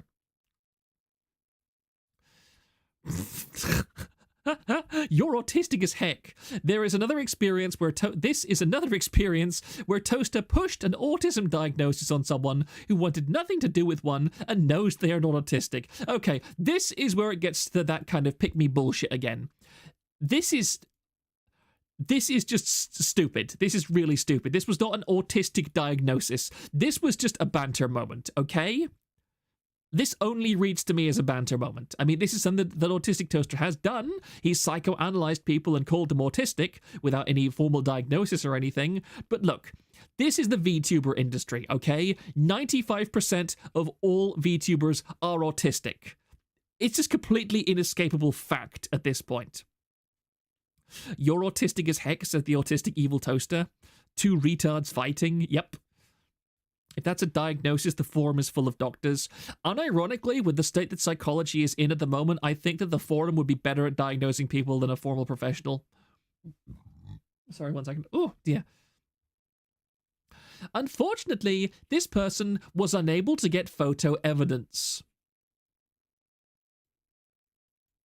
Okay, now we're reaching. We are really starting to reach. So now we're at the point of a completely anonymous person going, just trust me, bro, and not even being able to produce screenshots. This is where they've exhausted the bigger allegations and are moving into the filler. Yes, I agree. Oh yeah, I was a little weirded out by him at some point. If we can keep this anonymous, this is my side of the story. I believe probably many felt the same way. I felt guilt-tripped into playing and hanging out with them, especially when they confront me for not including them in a collab and such. This is just bullshit. Sorry, that's just stupid. Sheffy hosted a collab, and one of the people invited was EvilToaster. EvilToaster started the collab by putting off one of the people here, as evident below. I don't know them personally, but we met through so-and-so. What happened? The vibes were a little off, but I wasn't sure if I was misinterpreting it.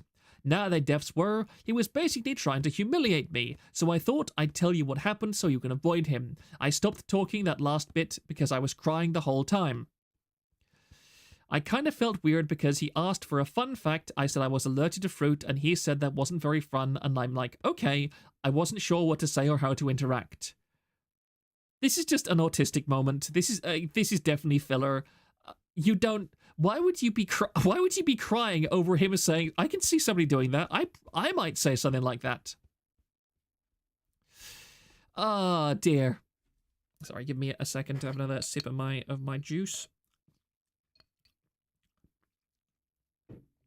Ah.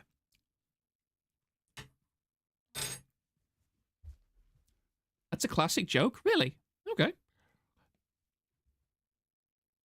That's not a very fun fact. Oh, I see what you mean. Sheffy makes a joke about short people being psychotic, specifically because someone sent her a news broadcast with a study saying so, and it was directed towards Kelly, her friend. This is a joke that's common between the two, but also common for both of their communities.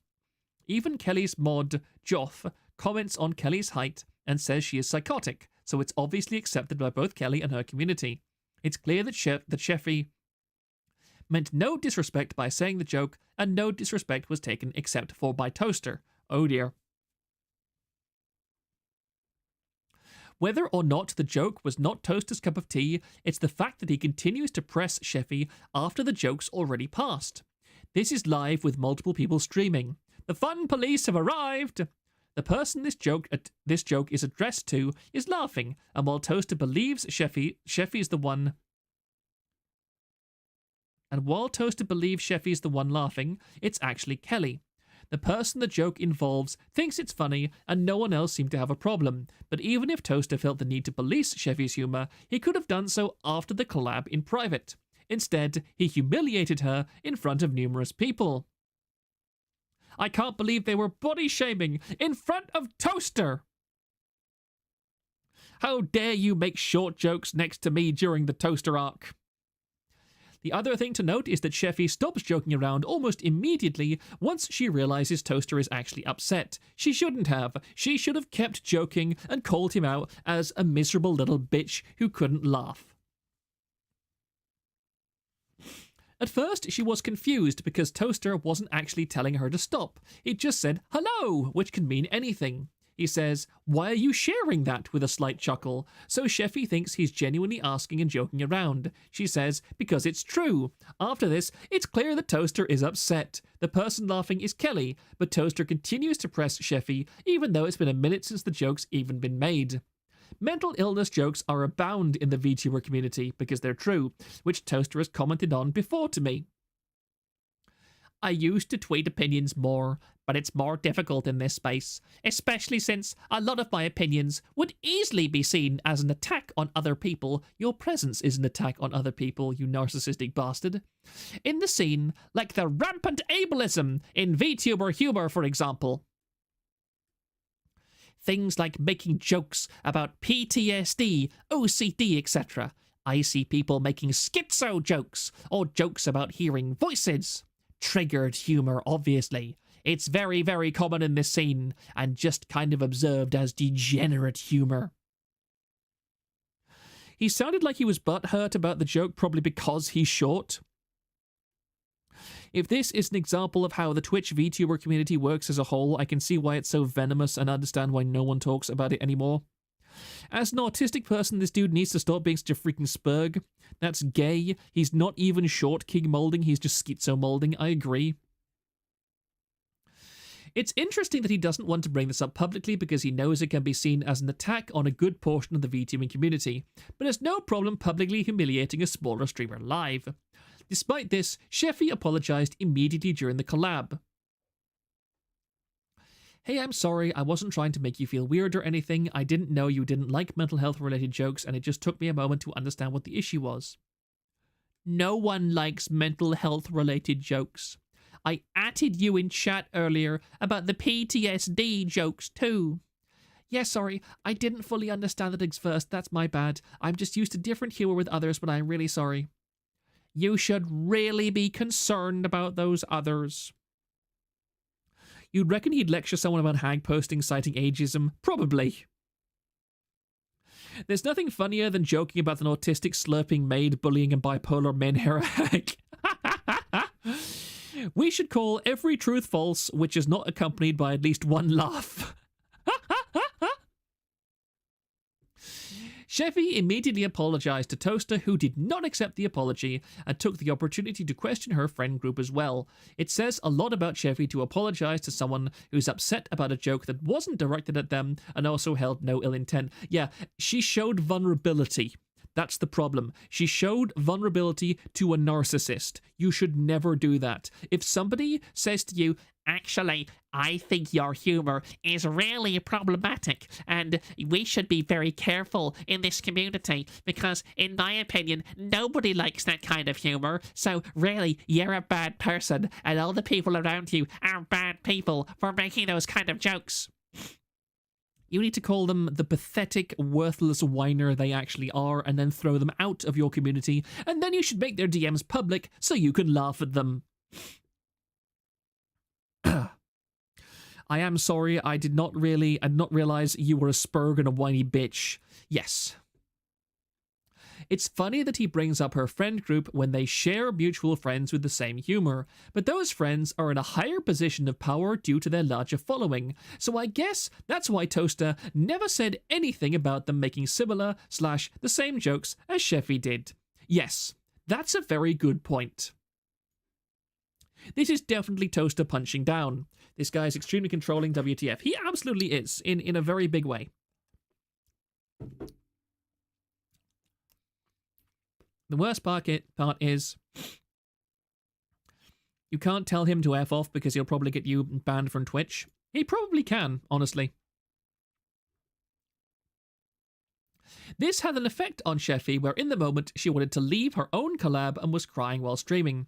But even more than that, she suffered from self-doubt and was nervous to reach out to anyone in the VTuber scene after dealing with this so publicly. Yeah, because, as I said, she revealed that she had a weakness, and a predatory person preyed on that weakness. A lot of VTubers are confused as to why they're being targeted like this, and why anyone would do this. It's because they show vulnerability. Unfortunately, if you show any sort of vulnerability in the online space, you are basically doomed, because there are people like Toaster out there who will take advantage of that vulnerability. And they will do it as much as they possibly can. This is the kind of person you do not want to be promoted to managerial positions or HR, and yet he's a Twitch ambassador. Also, give me one more second, I need to blow my nose yet again.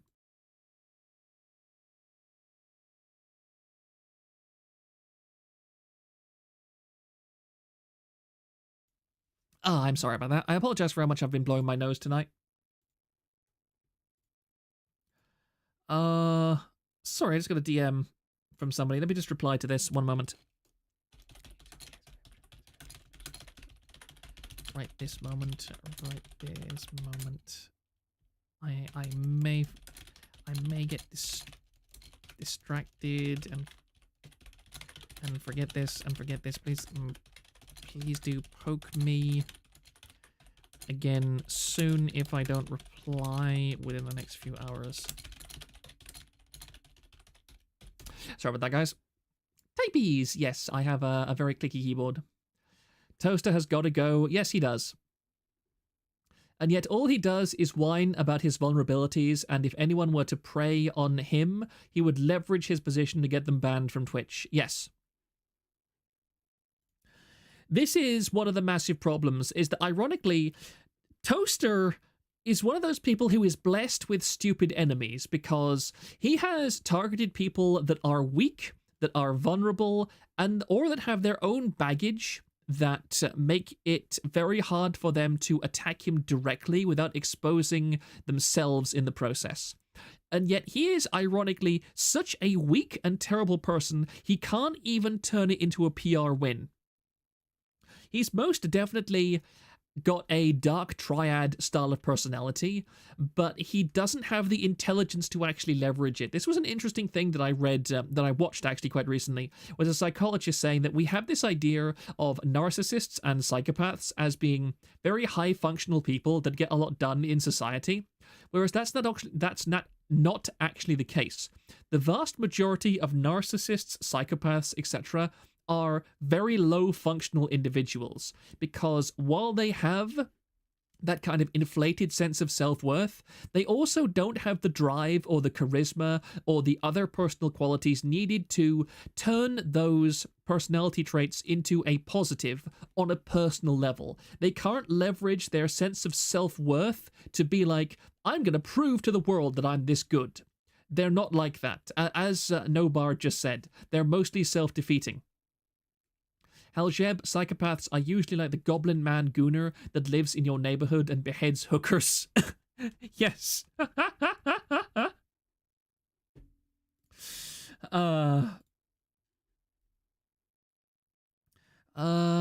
Yes, conclusion. How long is this? No, it's only a short conclusion, okay. I'm sorry that this document was necessary. No, you're not.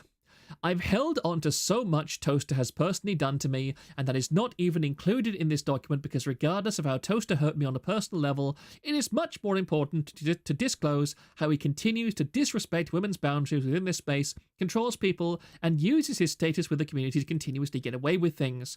I held on to this for about 2 years now, But I realized that if Toaster can ignore public outrage, he can always ignore private outrage. The hope for this document is that those reading it who have negative experiences with Toaster that might be too scared finally know at least some people are speaking out about him. It's to reassure those people that no, you aren't overthinking this. He does invade personal boundaries, he is controlling, he is manipulative, he is creepy, especially to those who do not have a platform similar to his own. Above all, his behavior is incredibly recent and is documented up until last month. I hope Toaster can understand that when multiple friends part ways with you, when groups of people avoid you, it is because you are the problem. Yes, you provided us with an insufficient amount of clout, and now it is time to cancel you. No one is out to get you because XYZ said so.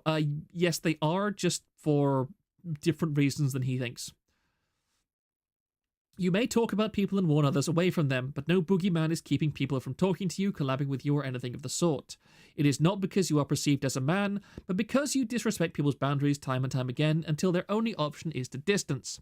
I don't believe Toaster will apologize. I don't even know if this document will provoke any repercussions, but I do know that I and many others have spoken we have spoken our truth and tried our best to get him to realize his mistakes and fix his behavior going forward, or at least console people who have been doubting themselves with their experiences. I thank everyone who's come forward and helped me to create this doc. That's just meaningless nonsense. They kind of sabotaged this at the end by going, my truth. Gigadramon 6, most narcissists and psychopaths are dumb. They're hyper-focused on meeting only their base needs in the immediate moment. They have the mentality of a literal toddler. I can't hear the word clout without thinking of clotted cream. I think I might need professional help. Another one of those gay sayings those wokies use, our truth. Yes, it is a very embarrassing word to use. Anyway, I can relax for just a minute or two. Right, we can now go back to the thread because there were quite a few funny things posted in this thread. Let's go over them now. I like Cubanada or HIF201. The person he's speaking to does not identify as autistic. I'm too old for this shit. I don't blame you. Centrea is apparently very well connected with Toaster. I don't really know why. It's very stupid. I guess a good way to connect with the girlies is to use your position as a Twitch ambassador to tell Twitch to add features where you can try to invade them on their streams. That and act like a general creeper and whiny person towards them in Discord.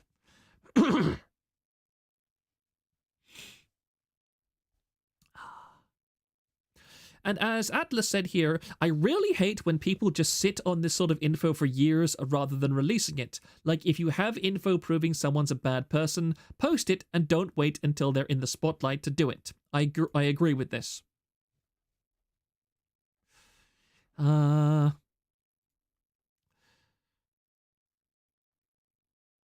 They found his brand of toxic positivity so obnoxious that he was a popular copypaster in the Overwatch community. Yeah, Seth here says he's been like this since his Overwatch days back in 2019-ish. First result when Googling EvilToaster drama is a Reddit thread asking why everyone hates him. Can I open this log? Oh, good grief.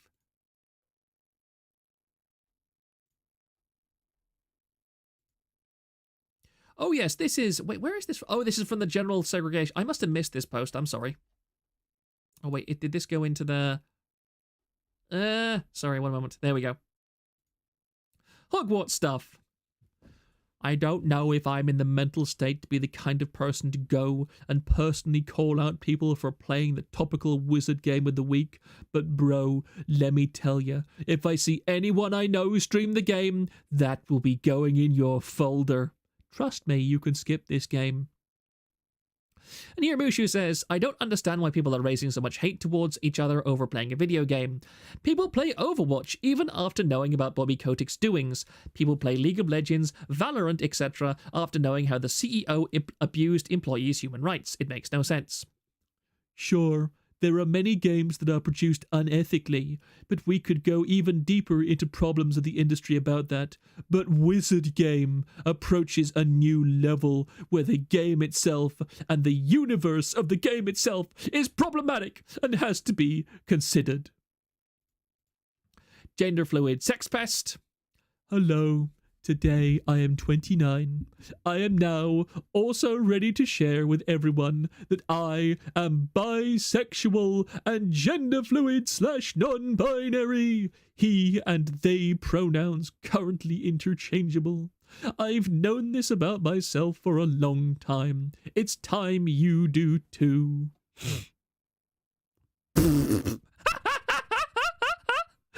Oh my goodness. Oh my goodness. That is the one of the most pathetic pieces of artwork I have ever seen in my entire life. Good grief. Actual literal retard. I'm aware of how scary it is to speak up about unsavory people in the VTuber scene, but I really hope collectively everyone can agree that dropping slurs and proudly declaring your platform as not a safe space is well beyond the realm of drama and is instead a safety issue. The R word is a slur. It's bad to say it. People who proudly say it knowing full well that the community affected by it have collectively decided it's a slur are not good people. People who defend them are also bad. It's that simple, and there's no two ways about it. I have a major question. If you are a retard, then how exactly do you have the mental capacity to decide what is and isn't a slur? Retarded people are, by definition, incapable of acting in that level of capacity. I'm also one of the people that gets a full say in that because I grew up with learning disabilities and had to hear that word from students and teachers daily. The word has a meaning, and it's not mild. It's not a joke. They called me that word because they wanted me dead. Of course, if the VTuber community addresses this, it may open the gate to address other forms of rampant ableist humor predominant in the scene, like jokes around schizophrenia, psychosis, the voices, OCD, PTSD, etc., which I think is a conversation many VTubers aren't ready for.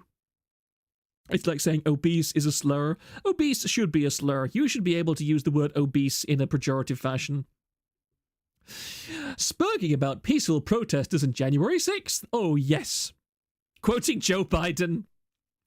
Peaceful protesters were killed last year, asking for the right to live, and now domestic terrorists have stormed the Capitol, and it's basically being allowed to happen because they are white supremacists. Everything this country is about is clear as day. This is what America is. Wishing death on Trump. Oh, I didn't see this one. Remember that Trump, who has paid less taxes than you and owes more money than anyone else, will receive more health care and resources to fight COVID than the tens of thousands of other people who tested positive in America today, hoping for no recovery. And a spoiler Fredo says, Mr. Toaster, please take a breath. Now realize what do you just write? If you don't find anything wrong, then you need to check what you are doing with your life. Wishing death to anyone because you don't share your same politics is never okay. You think this is about politics? This is about death, terrorism, tyranny, white supremacy, concentration camps, police brutality, people's right to exist. He is killing people through his actions intentionally. Thank SK for bringing out more people in the Overwatch community I can preemptively block in my replies. People thinking this is political or going all life is valuable BS on a human who is intentionally and actively killing thousands of Americans is whack. He's killing us! He's killing us! When the president is wishing and enacting death upon the entire country, there is nothing wrong with normal people on Twitter wishing death in return. Why does the president get to wish death on minorities, but if a minority wishes death on them, suddenly it's controversial? Literally shaking. I don't even wish death upon regular individuals who are stupid and think COVID is a hoax because I know they're being misled and caught the virus. Trump is the one doing the misleading, the one doing the damage, the killing. It's not the same. Exterminate! Exterminate! Exterminate!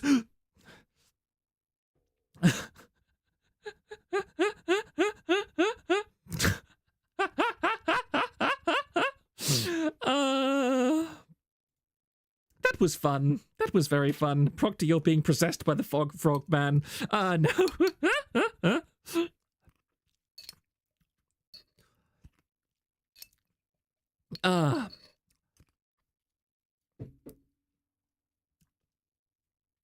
I kind of wish they had to live in the fantasy world they have created. They would beg to come back to reality. I do agree. I wish nothing upon these people except for them to live in the world that they envision. Azihara, did you survive the trans cleansing of 2023 when J.K. Rowling and Trump literally killed millions of trans on the streets and put them in camps? Proctor channeling the mojo of the cringe red frog demon. Read the copy pastor. I will in a second. It's amazing how they just think it's perfectly okay to engage in this level of histrionic hyperbole. I mean, it's just like... What's that? Let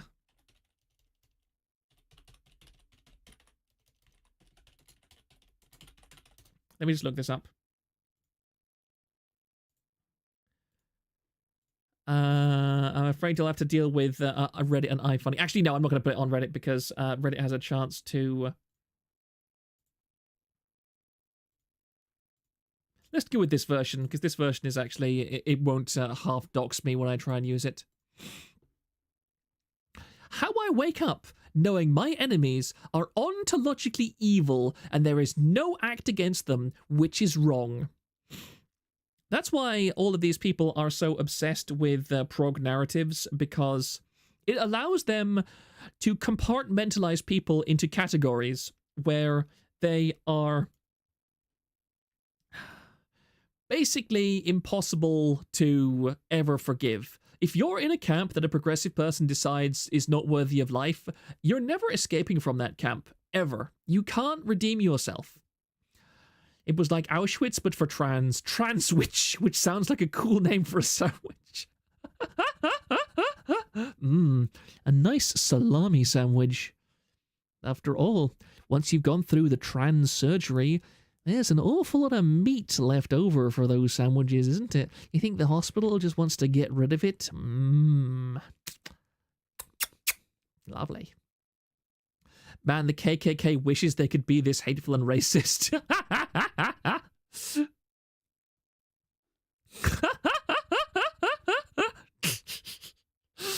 Oh dear. Proctor, please. I took craft disturbing mental image last level. Okay, let's go back to the copy pasta. Proctor, you already get enough salami sandwich with Thrang. I mean, I make him salami sandwiches on the regular, with extra peanut butter. Don't bring crony Karo then Cova with this.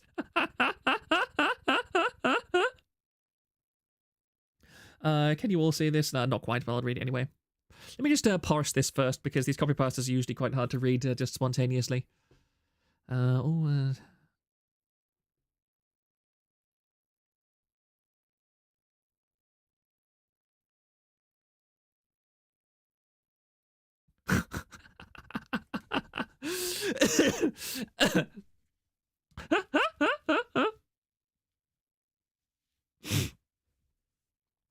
At 3 a.m. last night, I was hardcore gaming in Overwatch. My Genji play was sparkling, just like my platinum border gold rank profile. All was good until one fateful game. My glorious 1v6 blade was stopped, and I saw in the kill cam my Ana missing shots all around me, as if trying to complete a Genji-shaped connect the dots puzzle. Through the voice chat, I murmured, "Hey, Ana, do you think you could heal?" Immediately, I knew I made a mistake. A cold wind whistled throughout my house. All of a sudden, my ceiling collapsed as EvilToaster pile-drived through. I realized his dedicated training had allowed him to incorporate abilities from the game into real life. I was halted away from my computer desk towards him, so close I could see my shaking reflection in his thick glasses. "Hey, bud, do you think you could tone down the toxicity a little?" he asked, in a voice so deep it shook my walls and alerted whales thousands of miles away. Sure, I stammered out, sweating like a GM West Coaster when they realize they've been put into a game with a 90 ping. I appreciate it, bud. Just trying to make sure the community is positive for everyone. I figure this is a better way than calling people out on Twitter. With his mission complete, he grappled out, leaving voice chat and a Kool-Aid Man-esque shape in my wall. I hope everyone learns from my mistake and is never toxic again. Thank you for reading. Not the 3 a.m. airborne sex pest. No one pleading for someone to lower their toxicity has a deep voice. Yeah. Check your privilege, shitlord.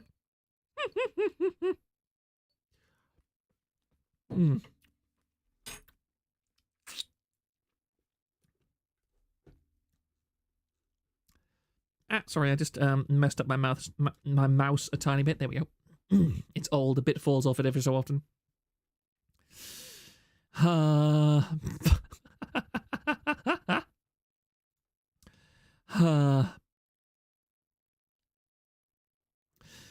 I really hate when people just sit on this sort of info for years. Oh, we already read that. Because, and as Cubonadum says, because they had this nebulous belief that going after him could get them in trouble on the platform. 99% of streamers believe ambassadors are untouchable. Also, if you read the document, you can clearly see that all of them tolerated him because he is connected with big names. They did not see him as more than a bridge for the big guys. By the way, I have received reports about Milky, and I don't believe her side of the story, considering she has the reputation of being a massive bitch.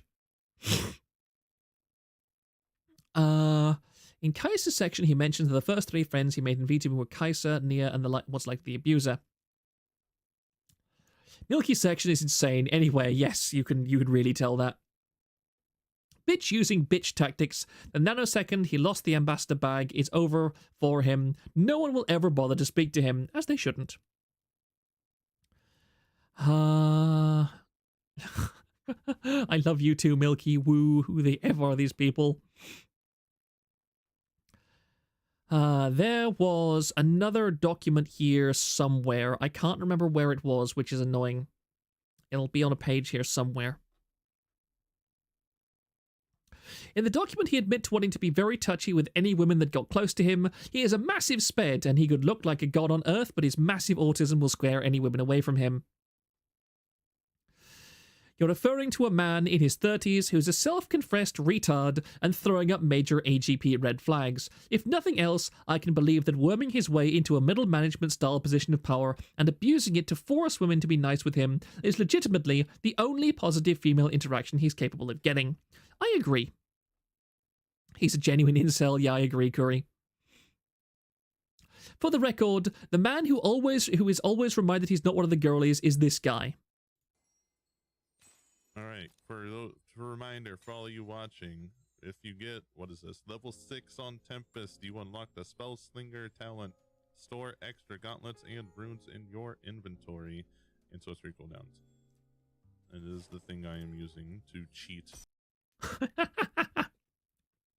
Lumi, if you could drop me a link to that second document. It's in this thread somewhere, but I've been extremely busy today, so I'm not sure if I can look it up on offhand. Oh, this is where he screams.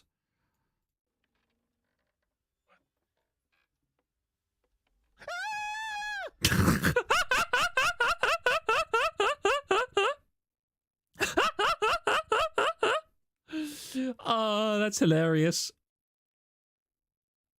His voice, fakest scream I've ever heard. And as Hif201 says, the thing is, he's a heterosexual man who has placed himself in a community that is actively hostile towards heterosexual men and is pathetically trying to play by all their arbitrary rules. He is not allowed to unambiguously hit on women because of the power dynamics. So he'd like to be one of the girlies so he can flirt with them more explicitly. He can't just openly lust over women outside of the safe, horny, muscle mommy bullshit, so he tries to downplay his motivations as wanting to touch them to be affectionate rather than to try and get him off. The result is a checkboxed approved personality that comes off as 1,000 times creepier than if he just opened with, "You're hot, wanna fuck?" Thrang, if you have the TRD clip to hand, this will be a good time for it. Yeah, I mentioned that last stream, actually. And as Pipkin Pipperoni says, this does not surprise me in the slightest. He was annoying when he was on Zentreya's streams and always came off like he was trying too hard. I will never forget the day he was in a huge collab with Zentreya, and I think it was Giga and Haruka and someone else, maybe Heavenly Father. But they were all playing Apex and some other games too, and a few days after the collab, he tweets out how nobody ever wants to do collabs with it ever. That just rubbed me the wrong way big time, and I had no idea he was a Twitch ambassador as well. Curious to see if Zen says anything bad about him, since that would be a big nail in his coffin, since Zen seems willing to put up with anyone. Proctor, why are you replacing his voice with yours for that stream? I am not. This man with the 4 strength, 4 stam leather belt, erg energy. Oh yes, the people who claim to be Gamergate. Putting some more toaster in here. That's girl DM. Sorry I didn't stream for several days. I've become addicted to having deep, meaningful conversations with cute girls in VR chat. Sometimes I think that if I had a different kind of VTuber model, people would be less hesitant to reach out to me. And then I remembered I'm literally a paper frog, and the people I interact with are still intimidated and afraid of bothering me, so I think there's just no hope for y'all. Unironically, a lower follower count and CCV would fix me, and I'd be approachable by moots again. How many content creators do you know in this world who are like, oh no, it's so sad. I'm just too popular. I'm just too popular, guys. I'm so popular. Oh no. Oh no. Reminder, this guy has something like 35k followers on Twitch and also 230 average CCV. Now, because he hasn't streamed in a while, I think it's more like 150 CCV. Afraid of bothering me because it has to be someone else's fault. Someone else is to blame.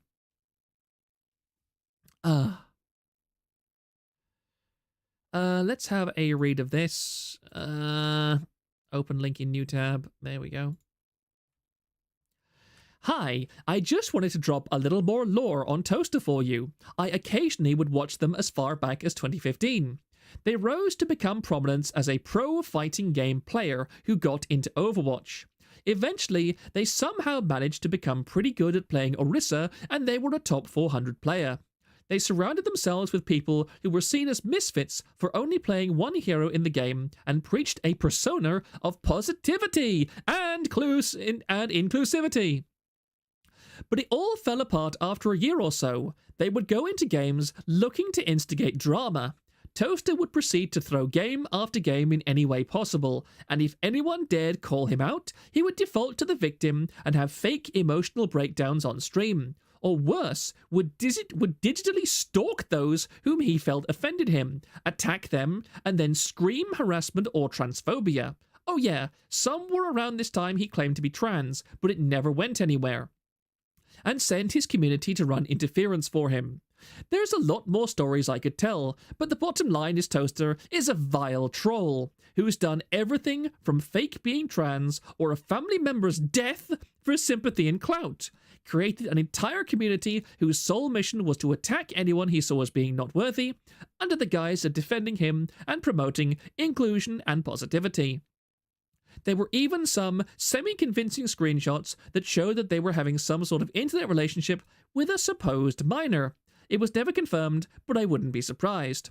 Oh, and they were lying about their age. I don't know that this whole, oh, I'm 29 thing, when Toaster was in their mid-30s back in 2016. That alone screams predatory notions. Okay, he actually gave me those vibes off in that one Twitch clip. He would be absolutely be transphobic by faking to be trans, OMG. Did not realize you were streaming. I must have missed everything. Toaster being an Orisa player and becoming a scumbag are just like hand-in-hand ideologies. He's just being boogie. Why isn't the Rainbow Flag crew going after this guy for literally using their cult as a shield for his creepy stalker harassment? That's a long and complicated topic.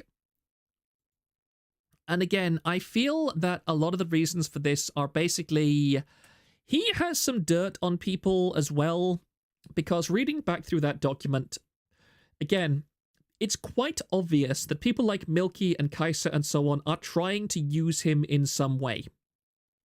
Because he has power, he has, ironically, he does prove the whole progressive idea that, it's privilege. He is a privileged white person. He has access to a community where he can get you connections. He knows people that know people. He's friends with people like Zentreya and so on. He can legitimately get you places if you suck up to him. All you have to do is tolerate him and string him along and make him think that he has a chance with you, and you can get what you want. He'll even give you tech support help and so on. But in the end, it gets too much to bear, and they're like, yeah, I've got what I need from you, I'm just going to drop you now. And he knows this. Like, this is the one thing I will credit him for. He is aware of the grift, and he's not even entirely wrong to kind of complain about it. He is a terrible person for being willing to go along with it. I think the Rainbow Flag Crew are tired. This is like the 6,839,000th person to do this stuff. Also, Toaster mainly attacked VTubers with his Twitch move here. Because he's a weak, pathetic man, they see him as one of them. He doesn't appear to be prominent in the flagship. More so, he is, as the proctor says, has the power in Twitch so he can abuse people. Yes, that's pretty much it.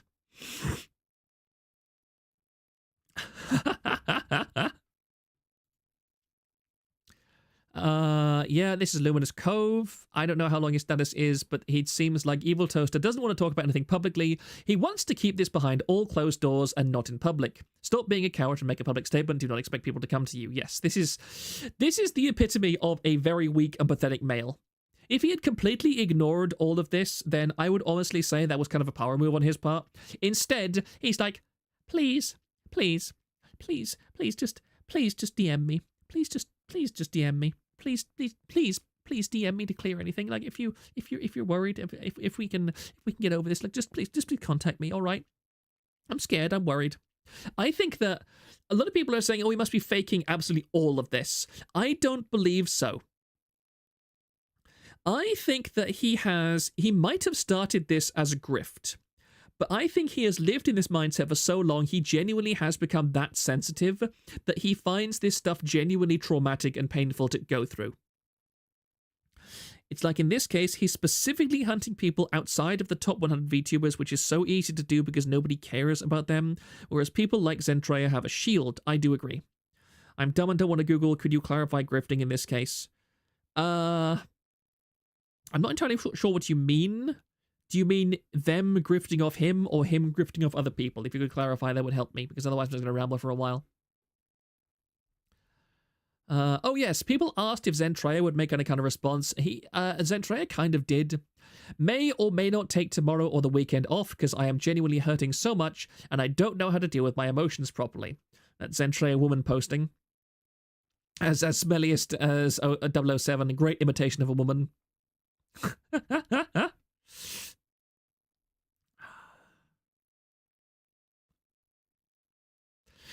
Oh yes, and this was Alicia VTuber, another person who was one of his defenders. EvilToaster is one of the kindest people I know. They have been friends with me before either of us became VTubers. Them being excited for a way to connect more to others shouldn't be twisted into this bitchy-ass narrative. Yeah, I don't like the feature. Calling him a creep is such an ugly thing to do. Just because they like the idea of easier collabs with friends? Ridiculous! In light of this, I'd like to bring up some positive things Toasty has done.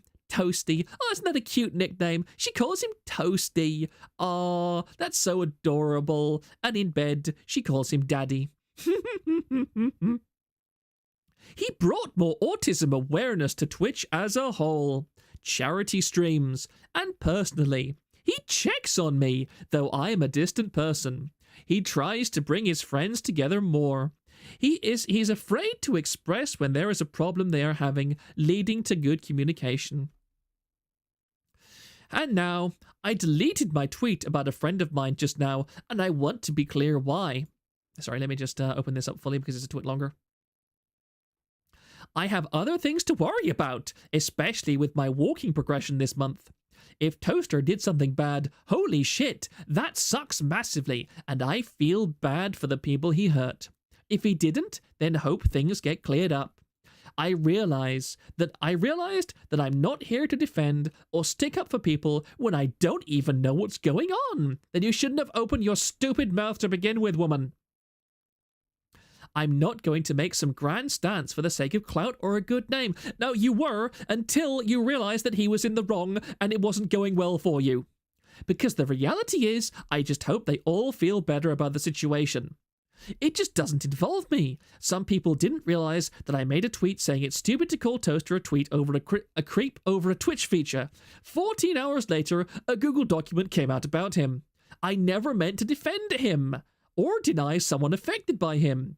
I also am not against him, though, because again, I'm not informed and I don't want to be. Online is exhausting and I'm just vibing and dealing with the real life. Wishing the best to all parties involved. Much love, y'all, and I hope that helps clear the air a bit on where I stand. Which is, I ain't standing, I'm sitting because it ain't about me. It's about the people affected, and I'm not someone in their situation. Just woman moment things. I'm losing. Time to flip-flop onto the other side. Yes.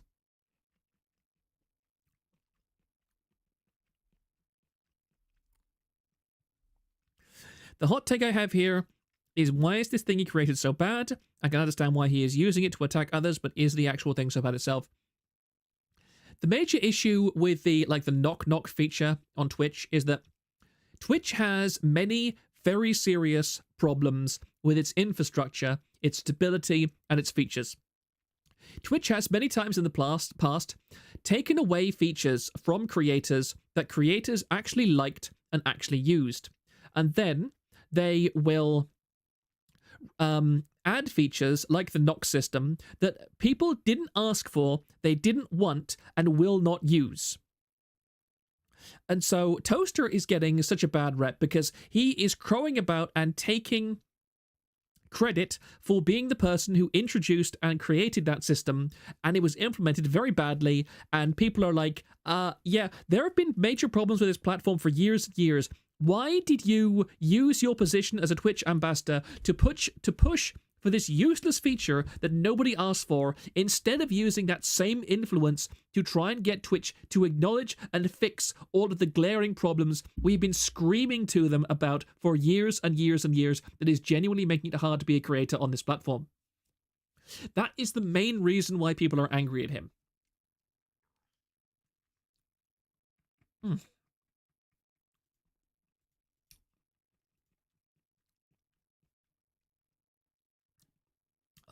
Let me continue.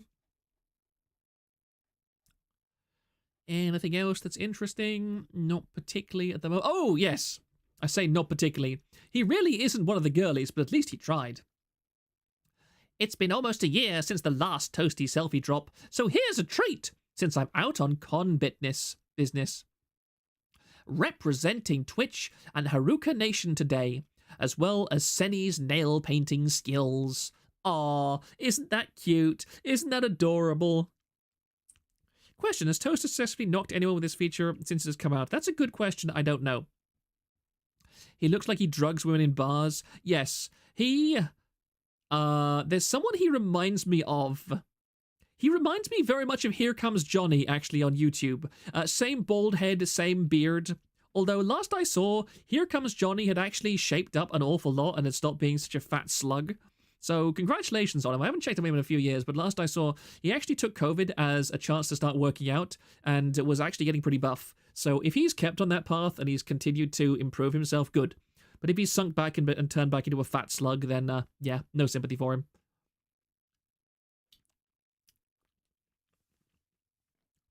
Wasn't it that first clip you showed where the VTuber went silent afterwards? That was something different. I think that was him reacting to something. I'm not sure. I don't understand why this guy cried about people not reaching out to him to have fun when he literally collabs every day. He sneaks his way into Zentrea's streams like 2 or 3 times a week. He should have been happy with what he had. He somehow gets 150 people in his stream, despite anyone else who collabs with Zen growing past him. He still has a good amount. Honestly, gives narcissistic vibes. The guy wanted more and more power over others. Like, sister, the hell is your problem? Yes, he has knocked, went to Inky before his doc dropped, and trauma dumped on her about being ragged on for the knock feature. He knocked on her stream first. Whiny, old, and fat is a terrible combo, I do agree. Yes, here we are. Thank you for putting that in my Discord server at Lumi. I just organically got here before seeing that there. My apologies. How long is this document? How long have I been streaming for? It says 3 hours here. Have I seriously been streaming for 3 hours? No, there's no way. 2 hours and 50 minutes. No, why it says 3 hours on the playback thing. I've been asked to produce a document about EvilToaster. This is for those who found the courage after reading Sierna's document and wish to speak up anonymously about their own traumatic experiences. Apparently, it's traumatic to force an autism... Oh, this is only 10 pages. Oh, thank God. I was not ready for... Okay. Oh, wait, why... Oh, we're good. Sorry. I thought my stream conked out for a second. This is where things get rather cringe. The anonymous victims of EvilToaster's abuse. To preface, this document is a way for the few victims of EvilToaster to speak out against the wrong that he's done while remaining anonymous. I've been given these screenshots, amongst many others, as a trusted confidant to keep them anonymous. I want to make it clear. This document is to help people also identify how harmful it can be to peer review and diagnose people when you aren't trained or taking the proper path, while also highlighting EvilToaster's situation. However, there is no wrong answer currently in self-diagnosing and formal diagnosing. There are benefits and cons to each, but that is different from what is going on here. I've received permission from everyone in this document to share these stories and screenshots. For those who don't know me, I keep my head down. I don't engage in most drama. I stay in my lanes. I've spent over 7 years when I can working with Crisis Connections, 988 Suicide, and SPSA. So the following stories and screenshots I was given I find very concerning. I do not condone manipulation. I do not approve of unprofessionally diagnosing your friends, and I do not condone forcing your views and beliefs onto others. Lord Craddock, EvilToaster diagnoses people with autism. I call people autists for fun. We are not the same. 988 Suicide sounds like a British punk rock act from the late 70s. Please understand that EvilToaster is not a trained professional. They do not have a medical degree. While online personality autism tests have some accuracy and are a wonderful way to identify traits and get you on the right path to being diagnosed, they are not a 100% accurate source of diagnosis. I respect the autism community and their support of self-diagnosis, and this is in no way a hit piece against the community, merely identifying one person who is viewed as dangerous and has shoved his agenda onto dozens. Use whatever information you find online safely. Please seek medical professionals if you're able to. Always look out for yourself and find comfort in your fellow community members. They do not have a medical degree, but you can diagnose yourself, that's fine.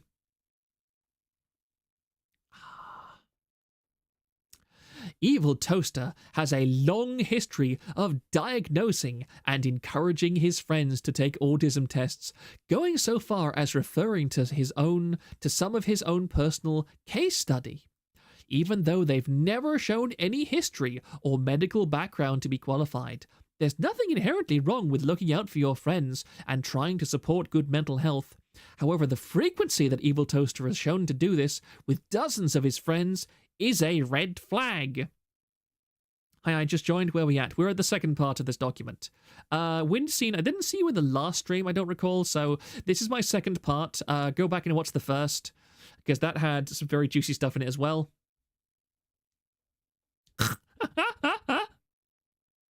Evil Toaster, smiley face. Is it just me? Does anybody else agree with me when I say that him opening conversations with this frog smiley face with that terrifying 1,000-yard stare thing is just really, really off-putting? If I was talking to anybody online, I would never start the conversation with, "Hi, smiley face." That's just horribly off-putting. I swear these individuals wouldn't last 3 minutes in any Phase Connect members chat. Oh yeah, they're very much in their own isolated bubble.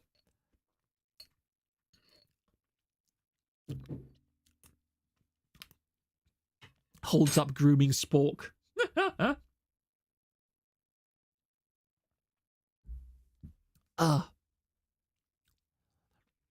This is just him, these numbers confuse me. Social relatedness, language, sensory, motor, circumscribed interests. These numbers confuse me. You're more autistic than me, Pog. His usage of his own emotes for personal messages outside his server strikes me as weird. I agree. Long Legs vibes? I have no idea who Long Legs is. They won't leave their Twitch hug box? Yes. I've been told by over 10 individuals that at some point in their interactions with EvilToaster, he has either unwarranted and unprompted shoved an autism test onto them, or guided a conversation in a way that he suggests they take the test. Self-diagnosis is important because it allows people to receive new information about themselves that may help them mitigate symptoms, validate their experiences, and persuade them to seek professional help. Self-diagnosing and tests give an opportunity to put their foot in the door and explore a deeper level. However, self-diagnosis becomes harmful when an individual never receives professional diagnosis because there are many symptoms that overlap within disorders. Someone who engages in self-diagnosis may start identifying with a disorder that isn't part of their psyche and therefore treat themselves and others differently because of it. This can lead to an incomplete treatment of mental illness/disorder, which in the long term can have serious effects on a person's mental/physical health, lifestyle, and more. I have a gut feeling he was doing that to gauge how vulnerable they are. That is a very good point. I had that feeling as well. I think that EvilToaster is actually very good at identifying weak people, which is a classic trait of a narcissist. A weak narcissist will not target other people they consider superior to, well, they don't consider people superior to themselves, but they won't target people they feel are strong in social capital or have a strong personality. Instead, they will target people that are weaker than themselves, that are vulnerable to manipulation. And I think now we are seeing two sides of things, because in the first document, I firmly believe the manipulation was on both sides. I believe that the people that EvilToaster was interacting with were overall trying to use him in some way for either tech support, for clout, to access to Twitch ambassador perks, or Zentreya, or the bigger people that EvilToaster knew. They were doing it for that reason. And he, in turn, was trying to manipulate them into a romantic relationship with him. And he was also being manipulative after they made clear that they weren't interested in that, because he was kind of ignoring them, trying to distance himself from them, and doing other things that basically said, you won't do what I want to do, therefore I consider you less than dirt, please get out of my life, except I'm too much of a coward to actually say it outright. But in this document, I think we're getting a much broader look at how EvilToaster interacts with people that he doesn't necessarily intend to groom, but people who he is gauging to be part of his social circle, who will be basically his bootlickers, who will be good to be inducted into the group of people that will trust him, that will be vulnerable to his manipulative behavior, that he can use basically as a troll shield against others. I wouldn't necessarily trust a neurotypical with diagnosing you, since they fundamentally cannot understand what being autistic is like. But that's just my opinion, and also the opinion of, like, almost everyone I know in the autistic community who are big advocates of self-diagnosis. Yeah, this is extremely manipulative language. I really don't like how he says this. This is just classic manipulation. Oh, it's just my opinion, but I'll have you know, it's the opinion of basically everyone else I know too. So don't you think that you should listen to it as well? Don't you think you should just not trust those scary neurotypical people, because they don't have your best interest at heart. Just be part of my autistic community and listen to me. Like, this is this is him encouraging people to self-isolate themselves. Manako Foreigner, how can an oncologist possibly diagnose me if he isn't dying from stage 4 lung cancer? The autistic community, mate, we're called the virtual asylum. Yes, indeed. In autistic, I identify with 4chan, and VTubing this femboy doesn't represent me. Oh, I see. Sorry, that was a bit of an awkward way to phrase things. Telling people to avoid neurotypical people from helping them diagnose from a false belief that they cannot understand. While they state their opinion, I still find this dangerous to someone so impressionable and trusting, when there is no research to prove this. It's a repeated and common occurrence with EvilToaster. Anon, it's hard to know what reserved people think. I had someone I liked a lot before. It's hard to know what she was thinking. Oh, God. EvilToaster, I'm having neurodivergent suspicions. Neurodivergent suspicions? Me and another autistic friend of mine think Nia may be like us. One of us. One of us. One of us. One of us. One of us. Which honestly could explain so much about her. I want to bring it up to her next time we talk, but we haven't had a next time yet. EvilToaster is frequently spotted DMing people unrelated to another person's autism or lack thereof, even when the person being discussed rejects his personal diagnosis, declines his tests, or says they aren't comfortable with it. What the feck is this? Can I zoom in enough to actually read this? I just about can. What the feck? Is this his? Oh, I guess this isn't his because they blacked it out, or maybe he blacked it out. I can't be bothered to read that. Good grief, that's far too much. That's far too long. He's talking like the LGBT groomers, except he's convincing them to say they're autistic rather than a girl. This is just egg cracking, but with autism. Yes, this is absolutely the equivalent of autistic egg cracking. I love this. Autistic trait spotted. Angry red frog emoji. Mozu is debuting her Roman outfit in 15 minutes. Proctor, so you got to speed run this shit. We'll see. I'm only halfway through this document already. You'll see a common trend that any tiny trait that can be categorized as an autistic trait is reinforced into that person's head by EvilToaster. The victim in this screenshot confided in me, telling me they didn't ask for this giant monstrosity. They felt stupid receiving it and not understanding it. Upon saying, I don't know how to end a conversation, not awkwardly. EvilToaster's instant response was, autistic trait spotted. It's a common trend. You're being pinged in the Discord on that image, Proctor. Let's have a look. Where is it? Where? The largest screenshot that is in another screenshot in the doc. Oh, I see. Oh, I see. Thank you. Sorry, Lumi. I'm not going to read this. Let me have a look at it. So if autistic people are more likely to be gender non-conforming or perform gender uniquely, and if our society has an ableist and what is this absolute dreck? Where people are instructed to internalize social punishment for deviance as self-blamed, the potential double serving of internalizing you are doing things wrong or being weird leads to harmful hegemonic messaging being reproduced.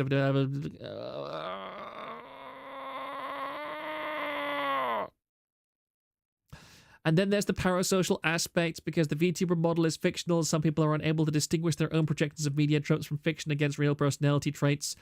6, autistic vocalizations or verbal oddities without being able to see the speaker are way less noticeable as...